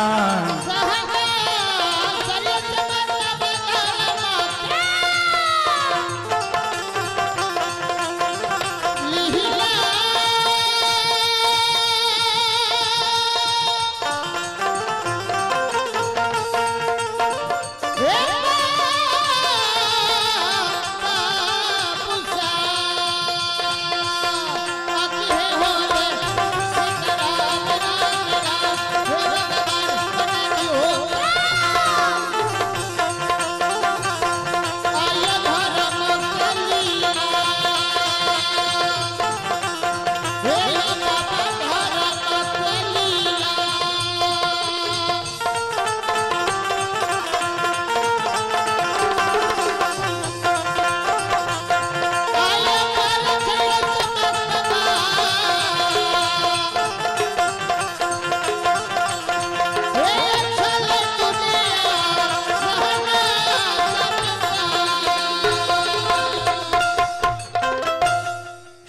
शिरोमणि त्रोदा बंधु मां बहन बाबू भैया सब। आइए, आप हैं नारायण दास बाबा जी। नारायण बाबू की ओर से 101 रुपए की पुरस्कार आए हैं। रमेश कुमार यादव जी की ओर से 21 रुपए की पुरस्कार आए हैं। ऑनलाइन फोन पे के द्वारा विक्रम कुमार के ओर से 21 रुपए की पुरस्कार आए हैं। और आप हैं नीतीश कुमार के ओर से 21 रुपए की पुरस्कार आए हैं। और संत शिरोमणि त्रोदा बंधु सिंटू कुमार के ओर से 21 रुपए की पुरस्कार आए हैं। जगदीश पासवान के पोती सिद्धि कुमारी के ओर से 21 रुपए की पुरस्कार आए हैं। उपेंद्र पासवान के पोता निशिकांत कुमार के ओर से 21 रुपए की पुरस्कार आए हैं। उपेंद्र पासवान के ओर से 21 रुपए की पुरस्कार आए हैं। फोन पे के द्वारा श्रद्धालु को बहुत बहुत धन्यवाद, लाख लाख शुक्रिया, बहुत बहुत साधुवाद। आप हैं देवेंद्र पासवान के सुपुत्र राहुल पासवान के ओर से 21 रुपए की पुरस्कार आए हैं। विनोद यादव के सुपुत्र विकास प्रकाश के ओर से 51 रुपए की पुरस्कार आए हैं। रोशन एवं रवि संत के माता जी के ओर से 101 रुपए की पुरस्कार आए हैं। और प्रभेश यादव के सुपुत्री सोनाक्षी कुमारी अयांश आदर्श के ओर से 201 रुपए की पुरस्कार आए हैं। भगवान श्रद्धालु की मनोकामना को पूर्ण करे। जब प्रकाश बाबू के माता जी के ओर से 21 रुपए की पुरस्कार आए हैं। और ये श्रद्धालु की ओर से और सुनीता के सुपुत्र की ओर से शानदार शानदार 21 रुपए की पुरस्कार आए हैं। श्रद्धालु को बहुत बहुत धन्यवाद। बलदेव भगत की ओर से शानदार 21 रुपए की पुरस्कार आए हैं। श्रद्धालु को बहुत बहुत धन्यवाद, लाख लाख शुक्रिया, बहुत बहुत साधुवाद। जय हो दानी श्रद्धालु की जय हो, उनके समस्त परिवार की जय हो। श्रोता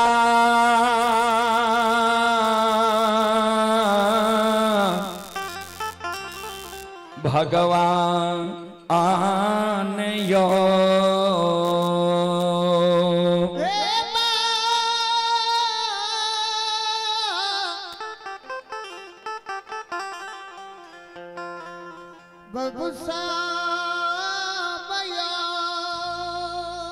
ध्यान देवे। मंगरू पंगरू जे कल के लक्षण सहोदर भाई छिया, भाई के नहीं जलैयो। महीनात बाबा कल के रे मंगरू पंगरू तोरा हम आदेश दे ले लियो। ये सौरभ कुमार अमरेंद्र बाबू के सुपुत्र के ओर से शानदार 151 रुपए की पुरस्कार आए हैं। श्रद्धालु को बहुत बहुत धन्यवाद, लाख लाख शुक्रिया, बहुत बहुत साधुवाद। कल के तोरा आदेश दे ले लियो ये कि तोहर उपदेश सुने ले लियो। सात का चंदन का काट का चेला चीर का घनुआ लार के ढेरी के तरह सरहा घाट पर ढेर लगे मी की नहीं बात। मंगरू पंगरू दोनों भाई कर जोड़ ले के बाबा अपने के जमीन में बसल छी, अपने के अदब शासन में हम जरूर रहो, लेकिन हमर जे धर्म रहे यहाँ के कह दिलो। बात मानो या नहीं मानो, भाई तो यही की छिया। मंगरू पंगरू दोनों भाई रुखान बसुला आरी कुल्हारी ला के पोखर के महार पर पहुंच गए। सात का चंदन का काट के चेला चीर के घनुआ लार के ढेरी की तरह सरहा घाट पर ढेर। बाबूजी कभी लिखल खिनिए, बुरे दिन जब आत है 3 चीज भयो भिन्न, खाना बानी बैस की विधाता लियो। मानव के जब बुरा समय आवे वाला रहे छे ने बाबूजी, भगवान 3 गो चीज पहले छीन ले छे। कहबे कौन कौन चीज? सबसे पहले सात्विक भोजन। जे मानव के भोजन बिगड़ जाए, जे मानव दारू तारी गांजा भांग मीट मांस मदिरा के प्रयोग ज्यादा करे लगे, पी के कते नदी नाला रोड सड़क पर घोलेट जा, बुझ जी ओकर दिन खराब भ गेले, समय बिगड़ गेले। दोसर में लिखलखिन ये बानी, कवि लिखलखिन ये बानी तो अनमोल है, जो कोई बोले जान, हिये तराजू तौल के तब मुख बाहर आन। बानी अनमोल छे बाबूजी, लेकिन वह मानव के बानी अनमोल छे जी मानव हृदय के तराजू में तौल के तब शब्द के बाहर निकाले छे, जे सुने वाला के करुआ त नहीं लागता है। तेसर में लिखलखिन ये बैस की यानी बैठने उठने संगति जे मानव के संगति बिगड़ जाए। कभी लिखलखिन ये संगत से गुण आत है, संगत से गुण जात, बांस फांस मिश्री एक के भाव विकार। महिनाथ बाबा की संगति बिगड़ गई रहे, कपटी ब्राह्मण बाबा के साथ संगति भाग ले रहे। कभी फिर लिखलखिन ये कपटी मित्र नहीं चाहिए, पीठ पोछ बात ले, आगे राह चढ़ाई के पीछे से धोखा दे। सबसे खतरनाक होय छे बाबूजी कपटी मित्र, कपटी दोस्त, कपटी हितैषी। देखे हेबे टीवी में मोबाइल में दोस्ती लगा के ले जाय छे, शूट कय दै छे। आइ काल्हि दोस्ती के परिभाषा बदल गेलै बाबूजी। कपटी ब्राह्मण बाबा के साथ महिनाथ बाबा के संगति भाग ले रहे, जय कारण आए सहोदर भाई के आग में जलावे के षड्यंत्र बना दे। मंगरू पंगरू दोनों भाई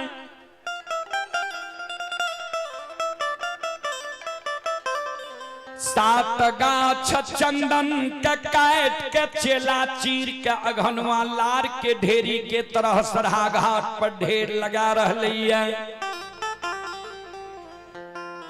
दोपहरिया समय में लक्षण प्रतिदिन वह सरहा घाट पर जाए रहे गाय के पानी पिलावे के लिए। आय जब दोपहर में गले गाय के पानी पिलावे ले, लछन के नजर पड़ गए सात गाछ चंदन के चेला पर। लछन मन में सोचे भैया चेला क्या चिरा दिल कहिए। सवेरे में कहल के रे जे कारू के पूजा नहीं छोड़बी तो तोरा आग में जला के मार देबो, हमरे लिए तो चेला नहीं चिरे कहिए। मन में सोचे आखिर चेला चिरने हेते तो मंगरू पंगरू भैया एक बार जाकर पूछिए क्या चेला चिरे छो। मंगरू पंगरू दोनों भाई लग लछन चल गए, गाय के लहठा बथान पर रोक दिल के। अब मंगरू पंगरू लग जाके खड़ा भ गए, हे हो मंगरू भैया क्या चेला चिरे छो। हे हो कारू भैया के निशानी सात गाछ चंदन छिए, क्या हमरा कारू भैया के निशानी के समाप्त कर रहल हो ये। मंगरू पंगरू दोनों भाई लछन के बगल में बैसा लेके, लछन के बगल में बैसा के लछन के समझावे। लछन सुन, हे रे जहाँ और सूर्य भगवान उगई छई, वहाँ और मानव प्रणाम करई।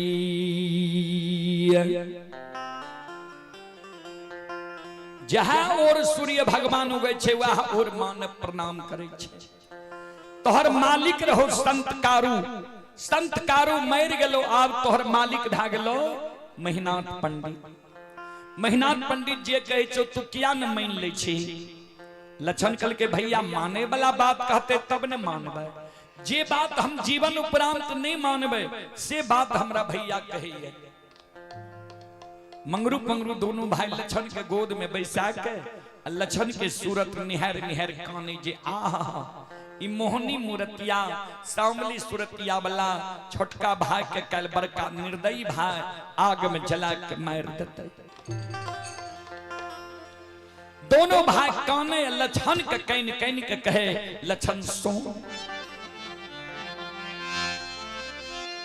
हे रे तोरा जय दुनिया में जिंदा रहना छोई महापुरा नगरी के। धन संपत्ति के लोभ के त्याग के महापुरा नगरी से तू जान बचा के भाग जो। लछन कल के तोरा कहे छिया चेला किया चिरै छो तो हमरा कहे छो जान बचा के भाग जाए, की भेले जे हम जान बचा के भाग जो। दोनों भाई काने कैन कैन के लछन के कहे लछन सोन, से लछन हे रे तोरे ले रे भाई।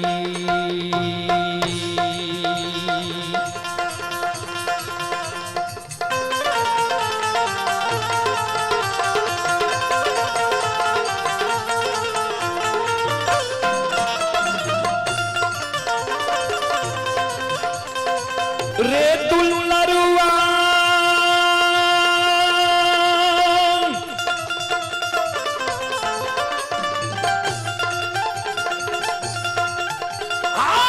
रे तोरे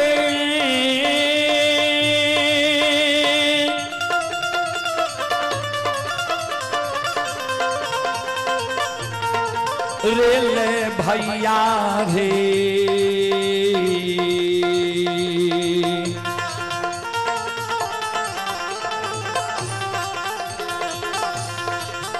हेरे चेला चिरेल को लछन बबुआ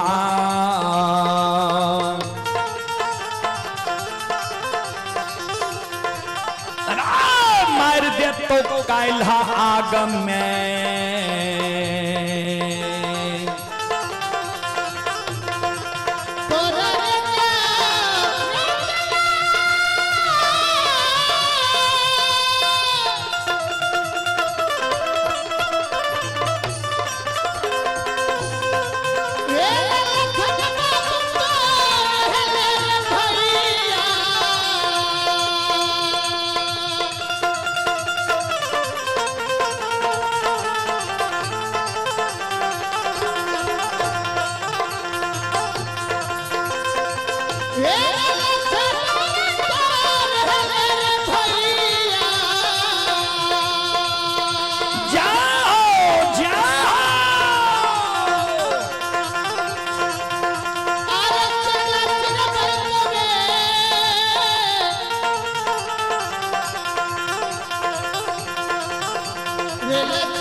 आइए पुरस्कार की ओर रमेश पजियार ये निर्मली सुपौल के निवासी ही श्रद्धालु की ओर से शानदार 21 रुपए की पुरस्कार आए हैं। मनीष यादव जी की ओर से 21 रुपए की पुरस्कार आए हैं और आप हैं संत शिरोमणि श्रोता बंधु गीता देवी की आईडी से शानदार 21 रुपए की पुरस्कार आए हैं। श्रद्धालु को बहुत बहुत धन्यवाद, लाख लाख शुक्रिया, बहुत बहुत साधुवाद। और आप ही संत शिरोमणि श्रोता बंधु वकील शर्मा की ओर से 21 रुपए की पुरस्कार आए हैं। उपेंद्र पासवान के नातिन नेहा कुमारी और नैना कुमारी की ओर से 41 रुपए की पुरस्कार आए हैं। सुधीर पासवान के पोती की ओर से श्रद्धा के साथ बड़े उदार दिल से 21 रुपए की पुरस्कार आए हैं। अंशिका कुमारी की ओर से आप हैं फूदन दास के सुपुत्र आदित्य कुमार और आर्यन कुमार 51 रुपए की पुरस्कार आए हैं। और आप हैं सुदीन चौपाल की ओर से शानदार 101 रुपए की पुरस्कार आए हैं। सिगियान वार्ड नंबर 3 के निवासी ही श्रद्धालु को बहुत बहुत धन्यवाद, लाख लाख शुक्रिया। और आप हैं सीवन पासवान सिगियान बाजार सुपौल के निवासी हैं। सीवन पासवान की ओर से भी 101 रुपए की पुरस्कार आए हैं। श्रद्धालु को बहुत बहुत धन्यवाद, लाख लाख शुक्रिया, बहुत बहुत साधुवाद। आप हैं भैरवपट्टी के निवासी रमिता भारती सिंटू यादव की धर्मपत्नी हैं। 21 रुपए की पुरस्कार आए हैं। श्रद्धालु को बहुत बहुत धन्यवाद, लाख लाख शुक्रिया, बहुत बहुत साधुवाद। जय हो दानी श्रद्धालु की जय हो, उनके समस्त परिवार की जय हो।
हैं विनोद यादव के नाते श्रीयांश कुमार 51 रुपए की पुरस्कार आए हैं।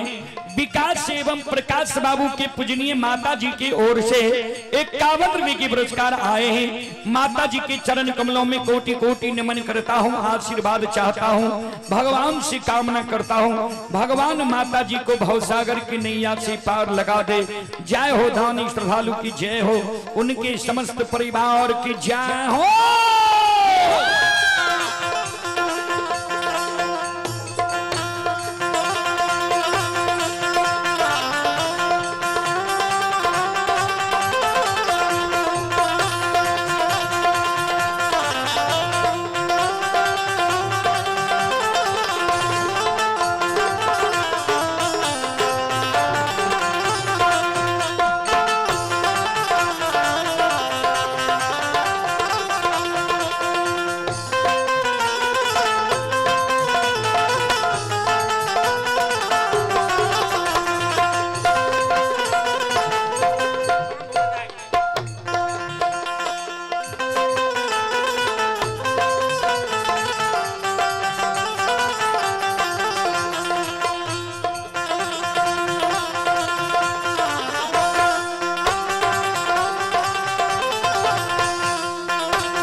आइए आप हैं सुरेश कुमार यादव की सुपुत्री ही सोनाक्षी कुमारी के ओर से शानदार 21 रुपए के पुरस्कार आए हैं। ललन पासवान के सुपुत्र रोहित कुमार के ओर से 21 रुपए के पुरस्कार आए हैं। शिवन पासवान के सुपुत्र हैं रंजित पासवान 51 रुपए के पुरस्कार आए हैं। श्रद्धालु को बहुत बहुत धन्यवाद, लाख लाख शुक्रिया। आइए राजेश शर्मा की पूजनीय माता जी की ओर से 11 रुपए के पुरस्कार आए हैं। श्रद्धालु को बहुत बहुत धन्यवाद, लाख लाख शुक्रिया, बहुत बहुत साधुवाद।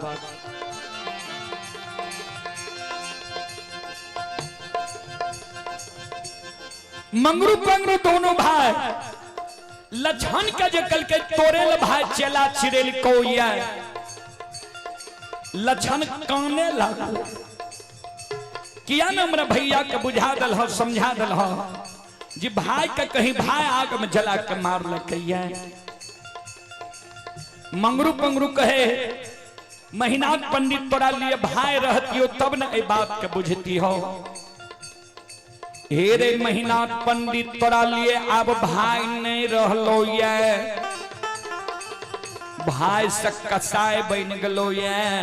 महीनाथ पंडित के बुद्धि ज्ञान विवेक हरा गलो, नष्ट भै गलो ये। तोरा जे दुनिया में जिंदा रहना छो, जान बचा के तू भाग जो।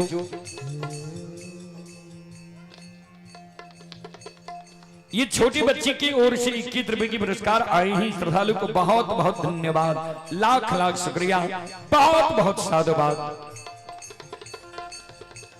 लछन मन में सोचे अब जब भैया हमारा लिए चेला छिड़ा दल के आग में जला के मार देते, बच्चे के एक उपाय समाज में जाए छिए, समाज के घर घर आंगन आंगन जाके कहबे जे हमरा भैया के बुझा दियो, समझा दियो जे हमरा आग में नहीं जला के मारे। ओई जगह से लछन समाज के द्वार जा रहे हैं।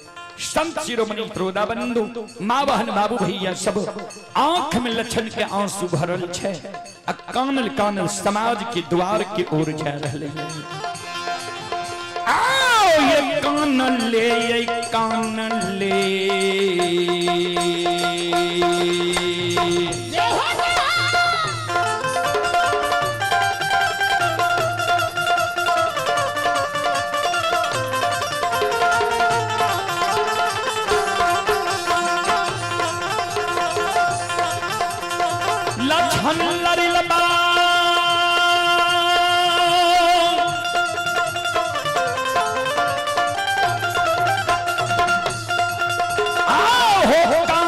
ले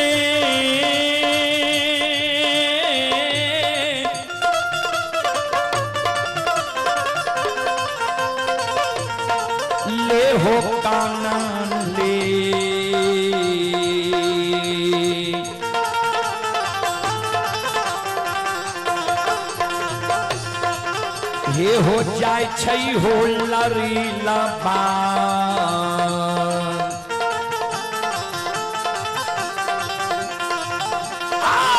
जाय छै समाज के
आइए मनोज दास के सुपुत्र हैं संजय और संदीप कुमार झारका के निवासी हैं। श्रद्धालु की ओर से 51 रुपए के पुरस्कार आए हैं।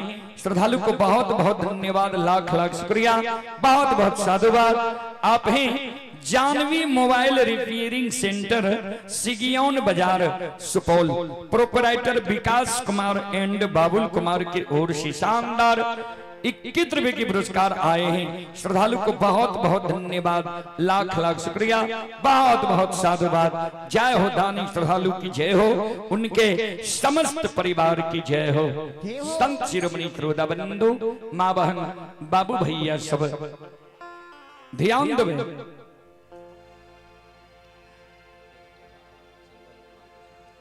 आइए चंदन कुमार की सुपुत्री ही पुष्पा कुमारी दहीपुरी के निवासी हैं। 21 रुपए के पुरस्कार आए हैं। श्रद्धालु को बहुत बहुत धन्यवाद, लाख लाख शुक्रिया, बहुत बहुत साधुवाद। भगवान श्रद्धालु के मनोकामना को पूर्ण करे। विकास कुमार की ओर से शानदार 101 रुपए के पुरस्कार ऑनलाइन फोन पे के द्वारा आए हैं। श्रद्धालु को बहुत बहुत धन्यवाद, लाख लाख शुक्रिया, बहुत बहुत साधुवाद। जय हो दानी श्रद्धालु की जय हो, उनके समस्त परिवार की जय हो। कोई नहीं समाज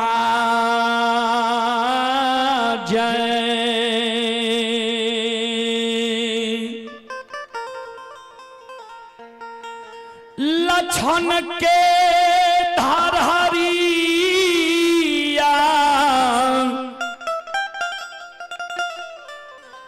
बनै छै महपुरा में।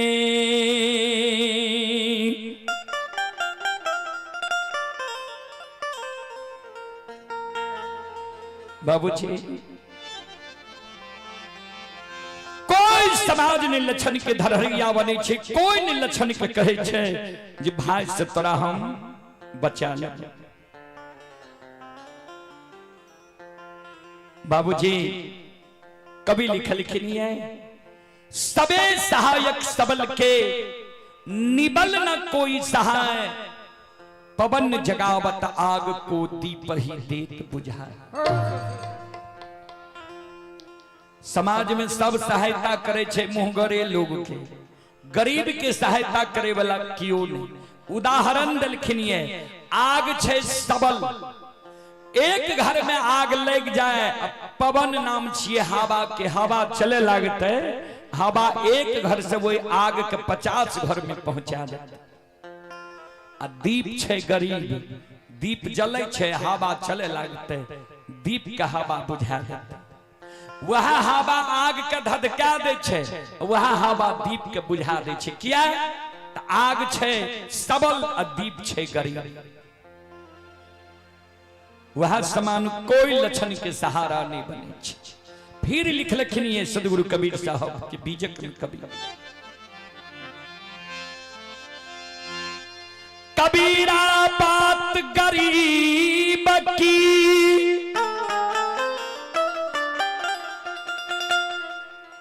सच माने ना कोई,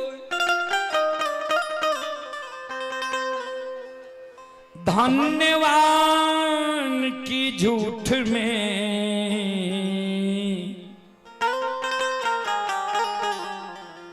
हाँ जी हो।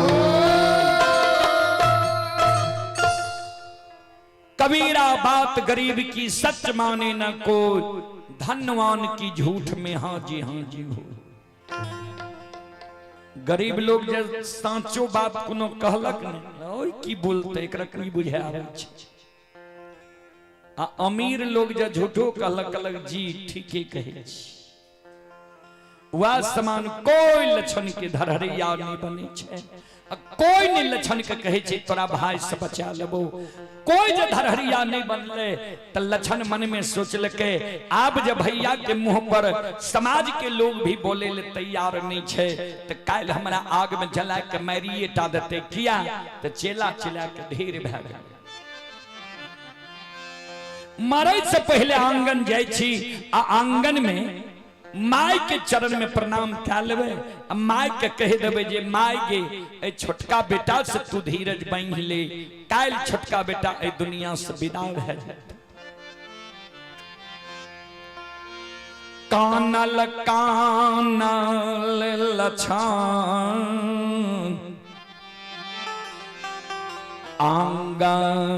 आंगन जाय छै।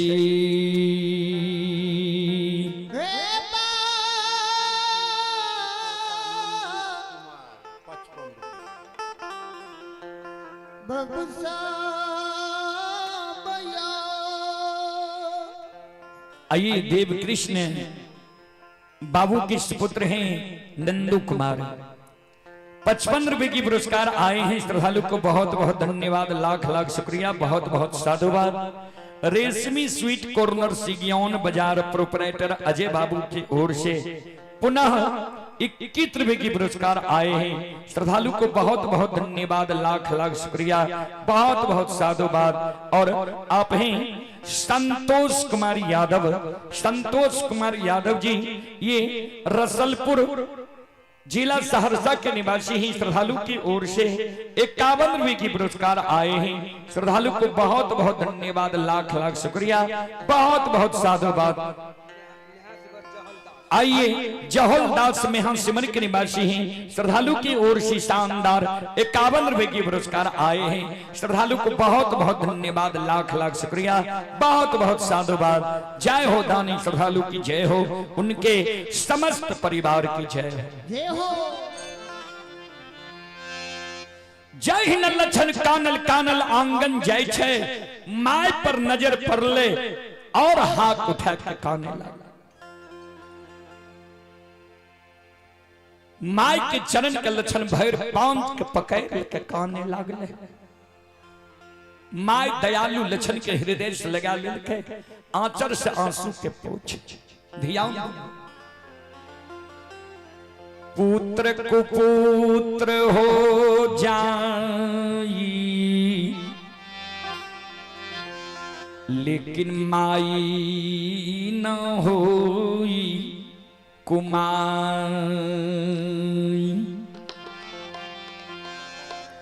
पुत्र कुपुत्र भए जाय छै लेकिन माय कभी बेटा बेटी के लिए कुमाई नहीं होइ छै। लक्षण जे काने रहे माय दयालु लक्षण के हृदय से लगा लेके आंचर से आंसू के पोछे। बेटा की भेलो किया काने लेली है?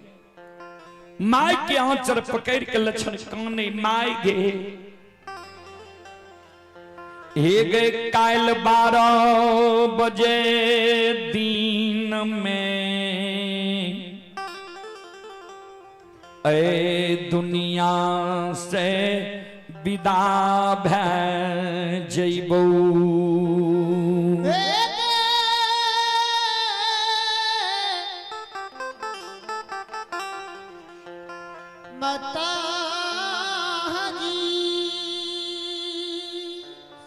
माइकल के कतज भी कल 12 बजे दिन में लक्षण कौन है? कल 12 बजे दिन में हमरा आग में जला के मार देथई। माइकल के तोरा आग में जला के मारतो। क्या दुश्मन है दुनिया में पैदा ललके जो हमरा छोटका बेटा के आग में जला के मारते? केकरा साथ तू कौन गलती क्या रही है जे के कहल को तोरा आग में जला के मारब? जल्दी बोल। लक्षण कान है मां गलती हमर इतने गो छे। सवेरे सवेरे हम वहां मुही जवाब कह दे। माइकल के केकरा मुहा मुही जवाब के ही है। माई के आंचर पकड़ के लक्षण कौन है? आंसू लक्षण के गिरे।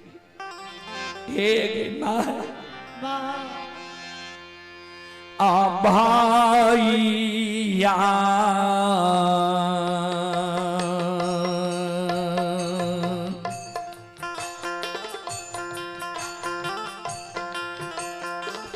मैयो हे गई भैया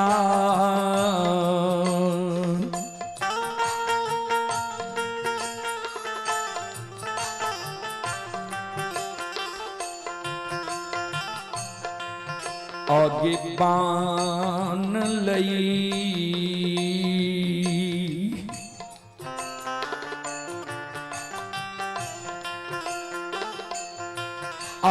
कसैया गे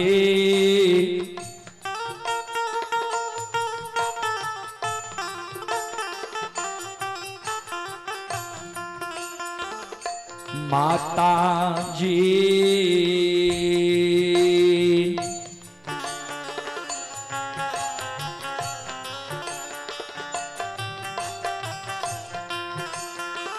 हमरा लिए माँ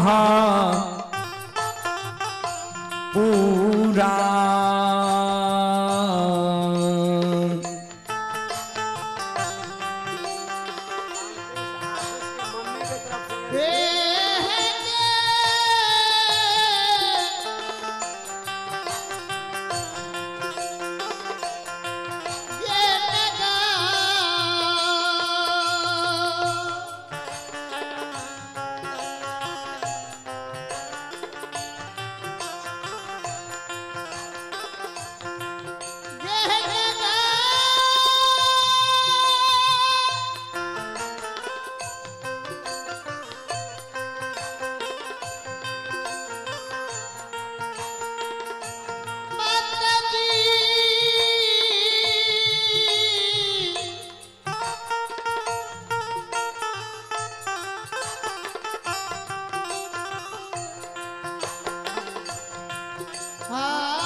प्रवेश बाबू की सुपुत्र व सुपुत्री आदर्श और सोनाक्षी की ओर से 201 रुपए के पुरस्कार आए हैं और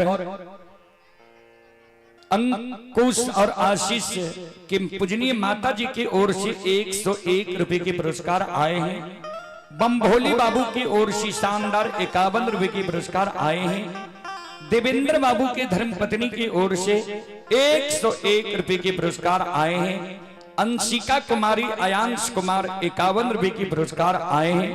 शिवनंदन कुमार की ओर से शानदार 51 रुपए की पुरस्कार ऑनलाइन फोन पे के द्वारा आए हैं। सभी श्रद्धालु को बहुत बहुत धन्यवाद, लाख लाख शुक्रिया, बहुत बहुत साधुवाद। और विजय कुमार के ओर से शानदार 51 रुपए की पुरस्कार आए हैं। श्रद्धालु को बहुत बहुत धन्यवाद, लाख लाख शुक्रिया। सुरेंद्र परियार के पोता रौनक कुमार की ओर से 51 रुपए की पुरस्कार आए हैं। श्रद्धालु को बहुत बहुत धन्यवाद, लाख लाख शुक्रिया। संतोष साजन गायक सिंगर संतोष साजन रसलपुर जिला सहरसा की ओर से 51 रुपए की पुरस्कार आए हैं। श्रद्धालु को बहुत बहुत धन्यवाद, लाख लाख शुक्रिया। ये राजकिशोर बाबू की ओर से शानदार 51 रुपए की पुरस्कार आए हैं। श्रद्धालु को बहुत बहुत धन्यवाद, लाख लाख शुक्रिया, बहुत बहुत साधुवाद। जय हो दानी श्रद्धालु की जय हो, उनकी समस्त परिवार की जय हो। लक्षण कान मां आइए बालेश्वर दास की ओर से शानदार 21 रुपए की पुरस्कार आए हैं। श्रद्धालु को बहुत बहुत धन्यवाद, लाख लाख शुक्रिया, बहुत बहुत साधुवाद। जय हो दानी श्रद्धालु की जय हो, उनकी समस्त परिवार की जय हो। श्रोता बंधु लछन जे कहल के भाई कसाय बन लो, ये माय कल के कौन भाई तोरा लिए कसाय बन लो। लछन कल के जे भैया के काशी में पढ़ा के ज्योतिष पंडित आचार्य विद्वान बने। माय कल के मेहनात पंडित लछन कल के हाँ माय कल के लछन आंसू के पोछ एहनो हो छे भाई के कहीं भाई आग में जला के मार लगे। मेहनात पंडित तोरा डेरावे छो, धमकावे छो, धमकावे छो नहीं कौन। लछन कल के माय हम तब बुझतिए भैया हमारा डेरावे छे, धमकावे छे, धमकावे छे जब वो बेमनमा भाई हमारा लिए चेला नहीं चिरती है। ए गए कारू भैया के निशानी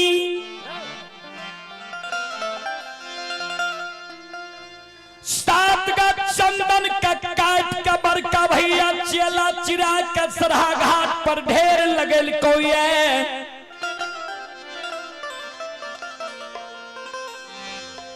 कल 12 बजे दिन में हमरा आग में जला के मार तो मां छोटका बेटा से जे त्रुटि गलती भेल है तो कष्ट भेल है तो माफ कहती माइकल के चलो चिरा दल को मेहनात पंडित जब तुरा आग में जलवाइल मेहनात पंडित चेला चिरेल को मेहनात पंडित के चेला चिरा ले रहे चल मेहनात पंडित के बुझा देवे समझा देवे तुरा आग में नहीं जले तो चल। लछन कल के माय नहीं जो भैया हे गई भैया के बुद्धि ज्ञान विवेक हरा गले नष्ट भा गले तोहर बात नहीं मान। माइकल के हमर बात नहीं मानते मेहनत पंडित सोन तेलियो मिठाई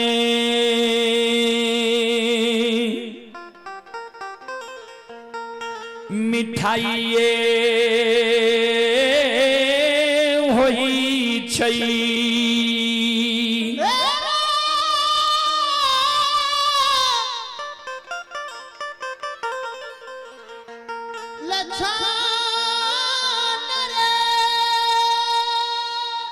तेलियो मिठाई मिठाइए होई छई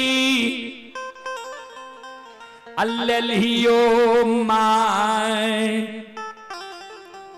बेटा बेटी के लिए माइए होई छै। केहनो जब पैर का पंडित ज्योतिष विद्वान महिनाथ बनले हमरे कोई जन्म लेलकैया जननी हम ही न छी हमर बात नहीं मानते चल हमरा साथ महिनाथ पंडित के बुझा देवे समझा देवे तोरा आग में नहीं जली तू चल।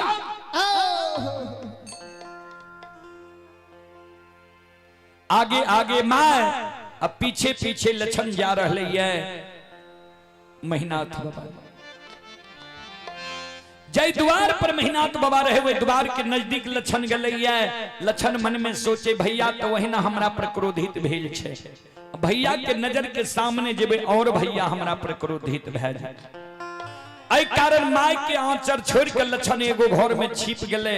अब माय मन में सोचे जे महिनाथ पंडित लगते 10-20 गो प्रतिष्ठित लोग हर समय बैसल रहे छे ये हमरा घर के बात छिए वो जगह जाके कोना महिनाथ पंडित के घर के बात कहबे। माय टाप के ओर में काने लागले आंख से आंसू माय के गिरे लागली टाप के ओर। श्रोता बंधु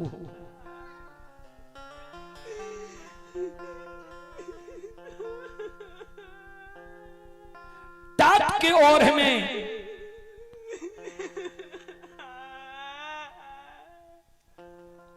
माय जे काने रहे महिनाथ बाबा के कान में माय के आवाज गले।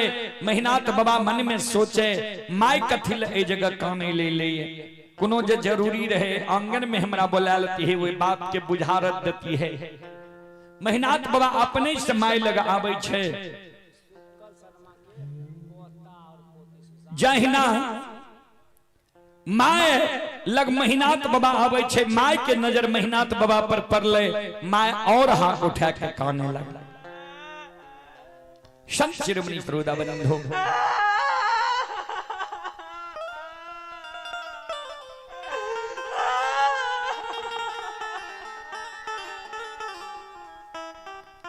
महिनाथ बाबा माय के कहे हे गे माय की भेलो किया कानल हमरा लगे ही है किया आंख सांसू गिरे छो कोनो जब बात रहे आंगन में हमरा बोलबे आलती है ए जगह काने ले ली है। माय कुछ नहीं बोले ध्यान दो। महिनाथ बाबा के ससुराल रहे सहरसा जिला नवहट्टा प्रखंड परसबन्ना गांव। कारू बाबा के ससुराल रहे दरभंगा जिला बहेरी प्रखंड आमा बिजुलिया गांव। बहेरी प्रखंड में 2 गो बिजुलिया छे बाबूजी शेर बिजुलिया आमा बिजुलिया। आमा बिजुलिया में कारू बाबा के ससुराल रहे। 6 महीना से कारू बाबा के धर्मपत्नी विधवा बन के महापुरा नगरी में रहे। तो महिनाथ बाबा माय के कहे माय परसबन्ना वाली तोरा कुछ कह दिल को या बिजुलिया वाली दुल्हन तोरा कोनो उल्हन पराग दिल को जे तू कानल हमरा लगली ही है की भेलो किया आंख सांसू गिरे छो। माय माया मती कानई कैन कैन के महिनाथ बाबा के कहे हेरो महिनाथ आकांगा थी ले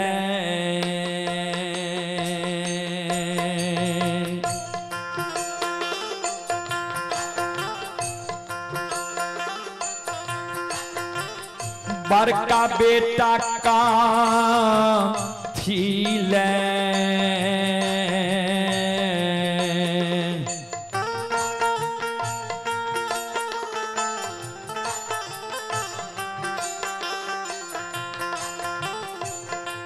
और तो ओरा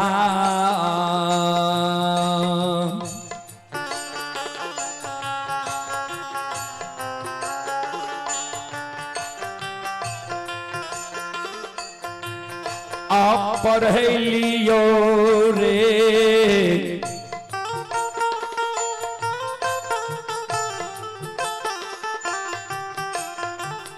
बड़का बेटा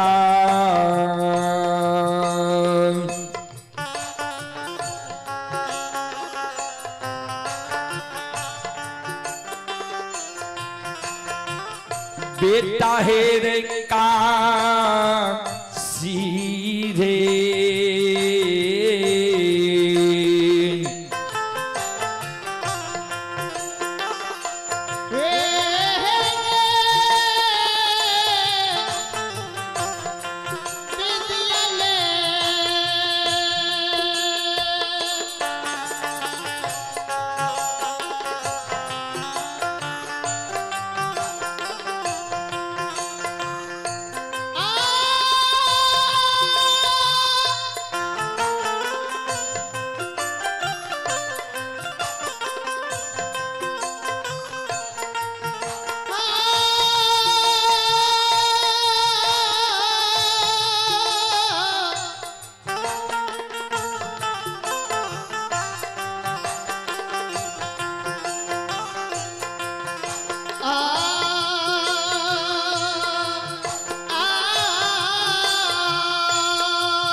जाओ जाओ जाओ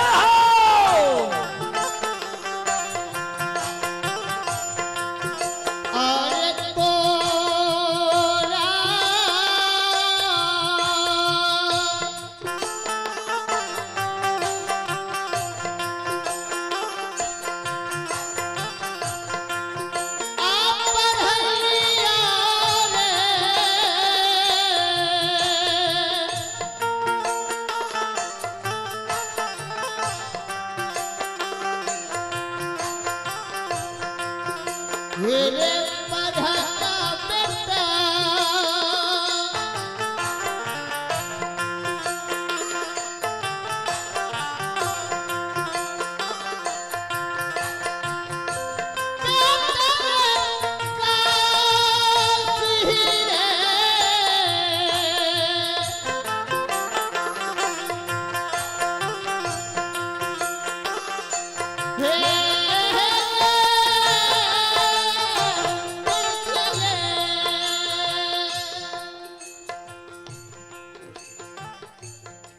आइए पुरस्कार की ओर आप हैं श्रोता बंधु समीर पजियार बाउसली पट्टी के निवासी हैं। 101 रुपए की पुरस्कार आए हैं सुनील कुमार की ओर से 21 रुपए की पुरस्कार आए हैं शिवनंदन कुमार की ओर से शानदार 51 रुपए की पुरस्कार आए हैं देवेंद्र पासवान की ओर से शानदार 51 रुपए की पुरस्कार आए हैं। और आप ही संत शिरोमणि श्रोता बंधु सिगियान से अरुण यादव की पोती परिणीति कुमारी पूजा कुमारी 51 रुपए की पुरस्कार आए हैं। प्रवेश यादव के पुत्र हैं अयांश आदर्श और सोनाक्षी श्रद्धालु की ओर से 51 रुपए की पुरस्कार आए हैं। श्रद्धालु को बहुत बहुत धन्यवाद लाख लाख शुक्रिया बहुत बहुत साधुवाद। जय हो दानी श्रद्धालु की जय हो उनके समस्त परिवार की जय हो।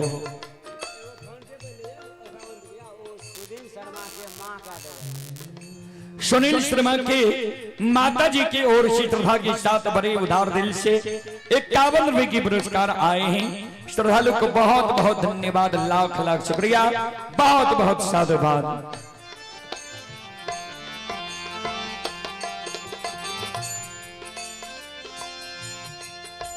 शायर गो बेटा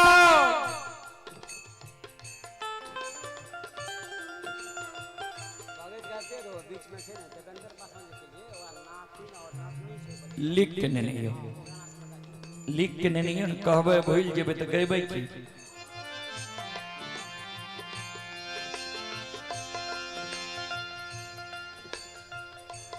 शायर गो बेटा भगवान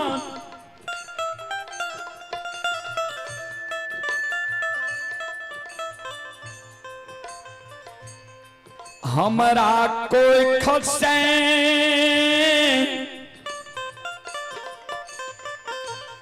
महापुराण नगरी में दिल कई जय में सबसे बोर भाग के तू जन्म ले ली तोरा हम काशी में पढ़े लियो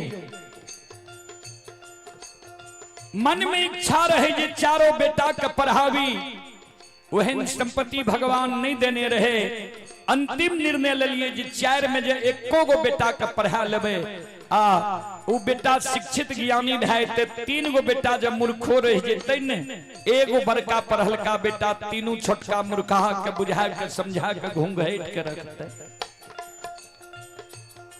लेकिन तू नमक हराम बन गेली कसीले तोरा हम काशी में पढ़े लियो रहे महीनाथ बाबा कल के माँ हमरा जब पढ़े ली तो गलती कौन के लियो कोने वंश खानदान में दाग लगा दिलियो बोल माँ कौन है आए छोटका बेटा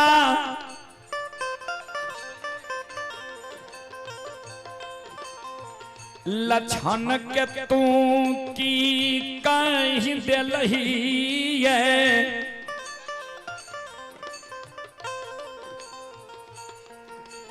जे लछन ने भोजन करे छे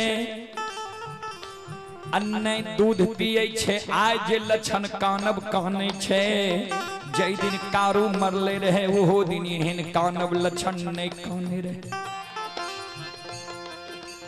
तोहर माइत दुर्माइत भा गेलो कोई टेनिया जुगनिया तोरा माइत कहैर लेलको ए रे महीना और किया रे माइता रे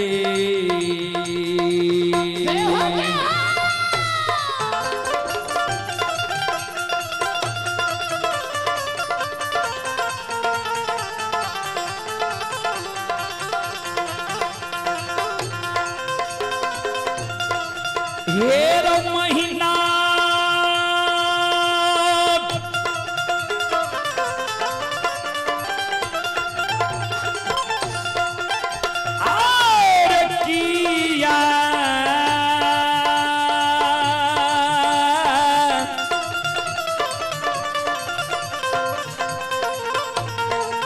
यार माइता रे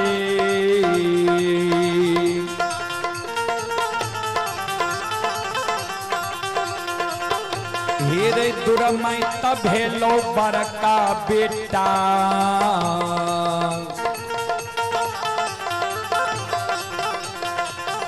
रा बेटा महापुरा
आइए आप हैं समीर पजियार बासरी पार्टी नया टोला मिर्जापुर जिला भागलपुर श्रद्धालु की ओर से शानदार 101 रुपए की पुरस्कार आए हैं और आप हैं विनायक यादव के सुपुत्र कैलाश कुमार के ओर से शानदार 51 रुपए की पुरस्कार आए हैं प्रवेश यादव के माता व पिता यज्ञकर्ता के ओर से शानदार 201 रुपए की पुरस्कार आए हैं। श्रद्धालु को बहुत बहुत धन्यवाद, लाख लाख शुक्रिया, बहुत बहुत साधुवाद।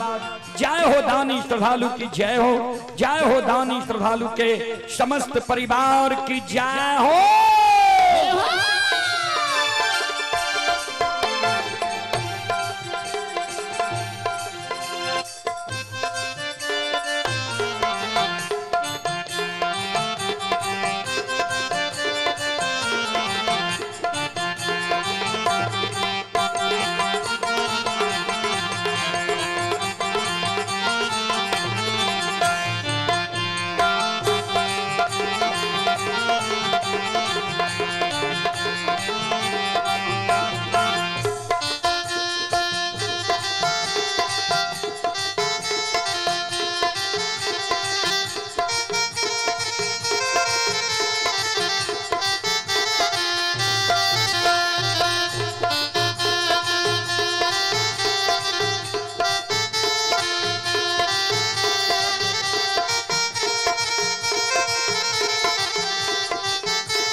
आइए पुरस्कार की ओर। आप हैं सुंदर दास फकरीना, ललित कुमार फकरीना, दोनों श्रद्धालु की ओर से शानदार 101 रुपए की पुरस्कार आए हैं। और आप हैं संत शिरोमणि त्रोड़ा बंधु प्रवेश यादव यज्ञकर्ता, प्रवेश बाबू की ओर से श्रद्धा के साथ बड़े उदार दिल से 201 रुपए की पुरस्कार आए हैं। श्रद्धालु को बहुत बहुत धन्यवाद, लाख लाख शुक्रिया, बहुत बहुत साधुवाद। जय हो दानी श्रद्धालु की जय हो, उनके समस्त परिवार की जय हो।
श्रोता बंधु, आइए आप हैं बेचन यादव। बेचन यादव ये प्रमुख टोला सितवाहा थाना सलखुआ बाजार जिला सहरसा की ओर से शानदार 11 रुपए की पुरस्कार आए हैं। सुजीत कुमार जी हनुमान नगर के निवासी हैं, 11 रुपए की पुरस्कार आए हैं। और सुजीत कुमार का कहना है मेरा दोनों किडनी खराब हो गया था, तो हम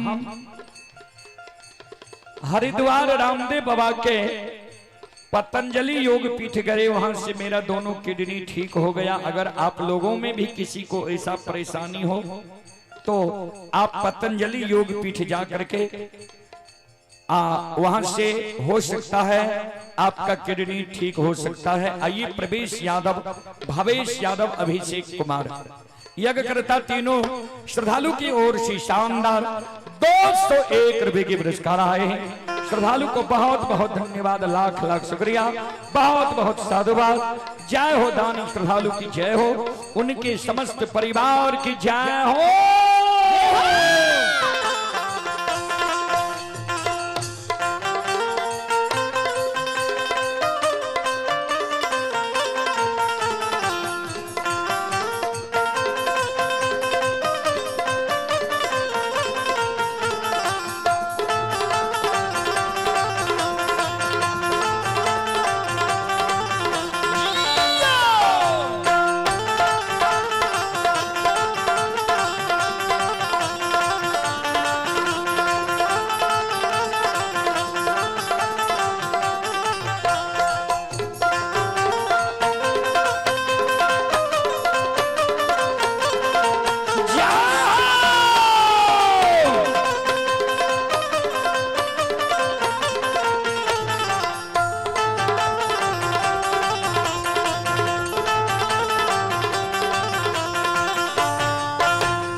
महीनात बाबा कल के माँ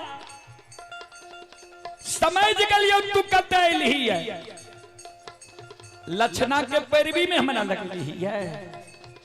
जो लक्षणा के पैरवी में ले भले ले हमरा लग, हमरो बात सुन ले।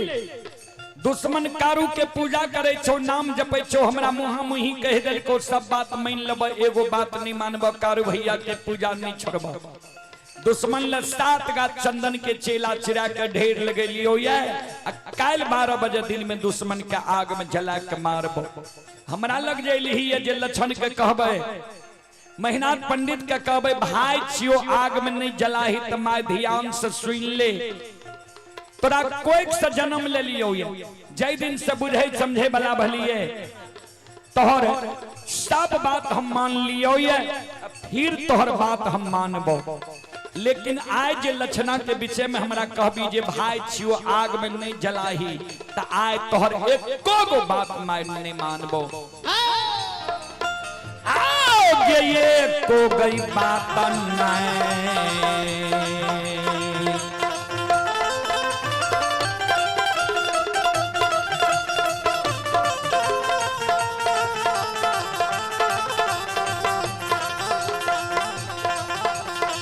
ए मोरी मैया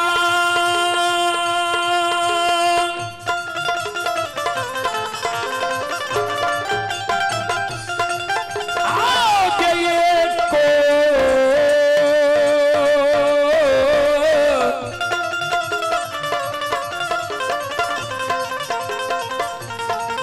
को बात नहीं,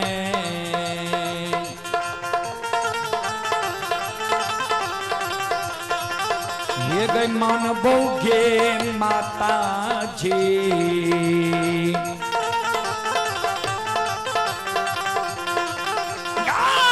माता महापुरा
आइए दुर्गी शर्मा की ओर से श्रद्धा के साथ बड़े उदार दिल से शानदार 101 रुपए के पुरस्कार आए हैं और मुकेश यादव की माता जी की ओर से 51 रुपए के पुरस्कार आए हैं और आप हैं प्रवेश यादव के सुपुत्र हैं, ये सुपुत्री हैं सोनाक्षी कुमारी, सुपुत्र हैं आदर्श कुमार आर्यन कुमार, 51 रुपए के पुरस्कार आए हैं। देवेंद्र पासवान ये श्रद्धालु की ओर से 101 रुपए के पुरस्कार आए हैं और चौठी दास सिग्याउन की ओर से 101 रुपए के पुरस्कार आए हैं। श्रद्धालु को बहुत बहुत धन्यवाद, लाख लाख शुक्रिया, बहुत बहुत साधुवाद। जय हो दानी श्रद्धालु की जय हो, उनके समस्त परिवार की जय हो, जय हो। महिनात बाबा इतना को बात कह के द्वार पर चल गए, माय मायामती धरती पर मर छत गिर गई। बाबूजी लछन जे घर में छिपल रहे दौड़ के ले माय के भर बांध के उठा लेल के माय कहलियो रे भैया लगन नहीं जो कहलियो रे भैया के बुद्धि ज्ञान विवेक हरा गले, नष्ट भ गले, तोहरे एको गो बात नहीं मानतो, चल भैया हमरा आग में जला के मार देते, मर जेबे हमरा कारण जे भैया तोरा एगो कठोर वचन कह देतो, उ जे सुन जेबो पहलिए मैं हम जहर विष खा के मर जेबो।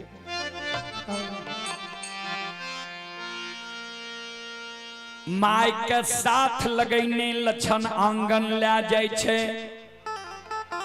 आंगन में संत बाबा कारू के धर्मपत्नी कृष्णावती मचिया पर बैस के बाल के झाड़े रहे।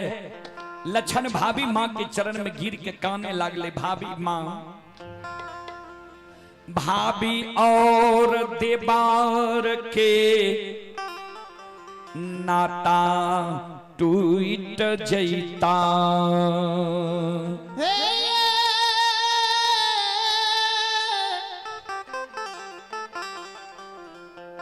भाभी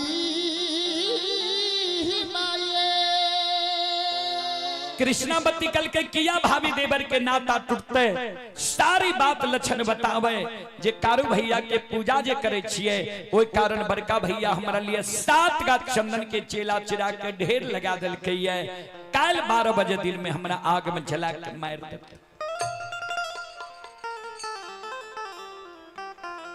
कृष्णावती लक्षण के समझावे, सुना भाईजी हमरा से ज्येष्ठ छे, भाईजी के मुहा मुही हम नहीं बोलबो, लेकिन तोरा बच्चे के उपाय हम बता देबो।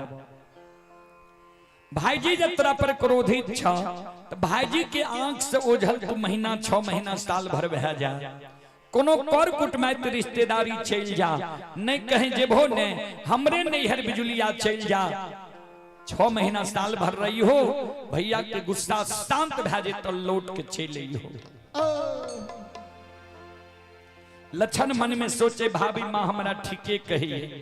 फिर लक्षण का याद आवे भैया जब मरे रहे तो भैया कहल के रहे गाय बछरू मनहा सार के कोनो कष्ट है ले नहीं दी हो, क्या तो गाय के सेवा का के मानव महान भ जाए।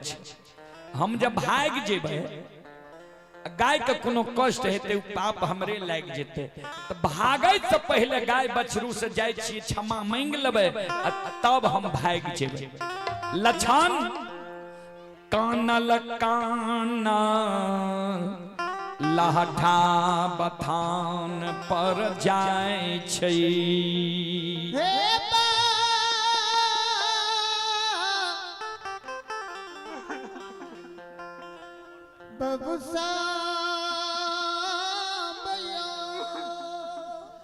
कानल कानल लछन लहठा बथान पर जा रही गाय बछरू। जय हिन लछन गाय बछरू लग पहुंचले लाठा बथान पर, लछन के कानब सुन के गाय बछरू मनहा सार लाठा बथान पर बाबूजी शिलार मारे लगे।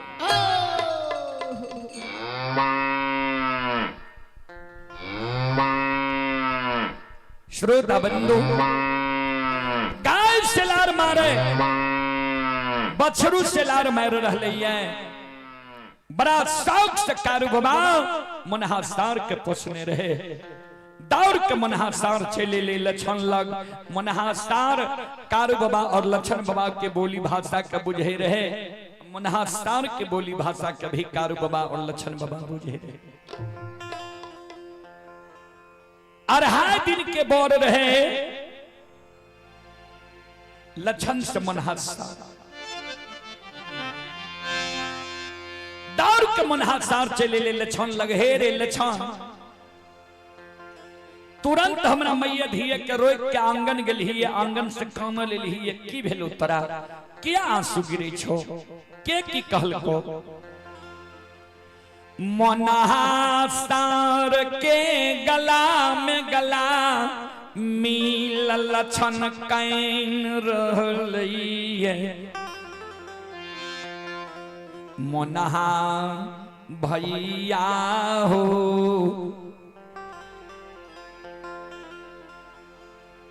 काल 12 बजे दिन में यही गई बार के हाथ से तोरा मैये धिये के तोरा मैये धिये सहजा के दाना पानी घास भूसा उठ जेता। मनहासार कल के से तू कते जे भी दे तोरा हाथ से हमरा मैये धिये के घास भूसा दाना पानी उठ जेते। लक्षण कल के पानी पिलावे ले जे सरहा घाट पर गेली और है चला के ढेर देख लो हमरे लिए वो चला के ढेर भेले। कल 12 बजे दिन में हमरा आग में जला के मार मनहासार कल के तोरा आग में जला के मार तो क्या दुश्मन है दुनिया में पैदा ललके जे हमरा गई बार के आग में जला के मार। यह कारण तू कानल हमरा लगल ही है आंसू के पाँच हमरा कान में बता जे के तोरा कल 12 बजे दिन में आग में जला के मार तो हे रे जे दुश्मन तोरा कल 12 बजे दिन में आग में जला के मार तो वो दुश्मन के नाम जो तू हमरा कान में बता देबही वो दुश्मन के नाम जो हम जान जेबो वो दुश्मन के बचे ले देबे तब ने तोरा काल आग में जले तो जा वो दुश्मन के नाम जो तू हमरा कान में बता देबी वो दुश्मन के नाम जो हम जान जेबो से लक्षण हेरे आई ये रे दुश्मन मा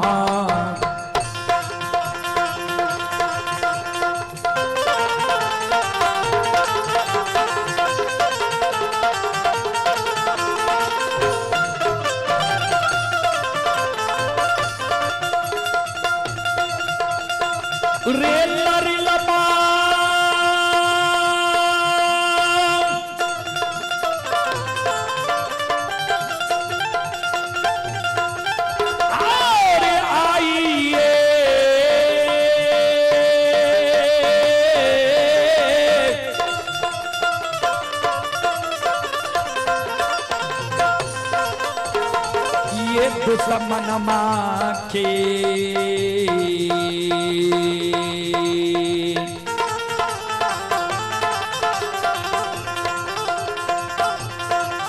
हेरे धुइया देखे बोल लक्षण बबुआ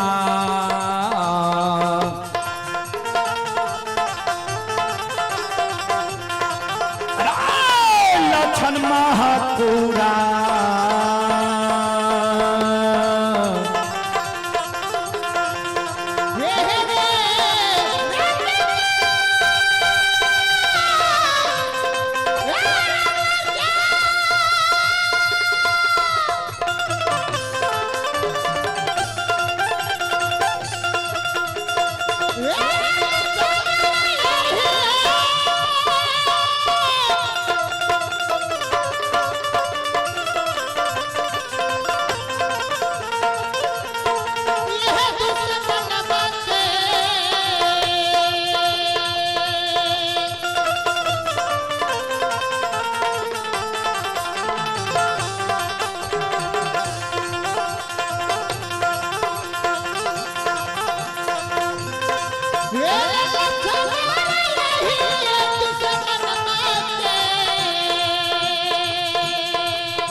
वे धुआं देखे रे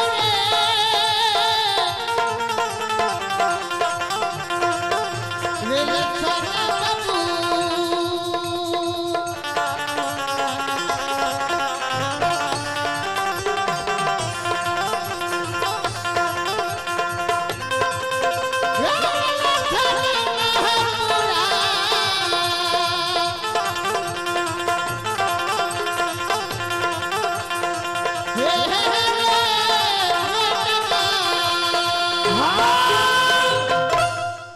जे दुश्मन तोरा कल 12 बजे दिन में आग में जला के मार तो वही दुश्मन के आज सांझ पड़े जब तोरा धुआं नहीं दिखा दी तो कथिल हम गाय के कोई सज्जन मिले श्रोता बाबा लक्षण मन में सोचे देखा ई जात के जानवर छिए एकरा हम चरे लिए या पानी पी ले लिए एकरा केतगो ज्ञान छे जे जे काल हमरा आग में जला के मारतो कर धुआं ही आए हमरा देखा अजे भैया एक कोई से जन्म लेलकैया ओई भैया के बुद्धि ज्ञान विवेक कते हरा गेले नष्ट भा गेले ये जे हमरा आग में जलबै ले तैयार छ यह कारण बूढ़ा बाबा सब कहे रहे मानव के सिर पर से बांध लगावे आ जानवर के सिर पर से बांध छोड़ावे। आइए पुरस्कार की ओर एक माता जी की ओर से श्रद्धा की साथ बड़ी उदार दिल से शानदार 101 रुपए के पुरस्कार आए हैं और आप हैं मिथिलेश मिस्त्री, देवेंद्र बाबू चौठी दास, प्रवेश यादव, राकेश शर्मा सिगियौन की ओर से शानदार 501 रुपए के पुरस्कार आए हैं। श्रद्धालु को बहुत बहुत धन्यवाद, लाख लाख शुक्रिया, बहुत बहुत साधुवाद। जय हो दानी श्रद्धालु की जय हो, उनकी समस्त परिवार की जय हो। लक्षण की चिंता समाप्त है। जब मानव की चिंता समाप्त भ जाए छे न बाबूजी तब चिंतन करे लागे छे। लक्षण चिंतन करे लागले तब पावे छे जे मनहा सार तो हमरा बहुत बड़ा बात कह देलक ये। मनहा सार जे हमरा कहल के जे काल आग में जला के मार तो कर धुआं आए देखा देबो, हम एकरा भैया के नाम नहीं कहबे, भाग जेबे। गाय बांधल रहते, आपस में कोई लोग विचार करते जे गाय किया बांधल छे, जेकरा मालूम रहते वो कह देते जे महीनाथ पंडित के डर से लक्षण भाग गेले। अगर मनहा सार वो बात के बुझ जेते, मानव के बोली भाषा के बुझे छे, ई भैया कहीं बैसल रहते, भैया के जाके सिंह से जीवघात कर देते। भैया के जब मनहा सार मार देते तो फिर हम भैया केकरा कहबे, भैया हमर के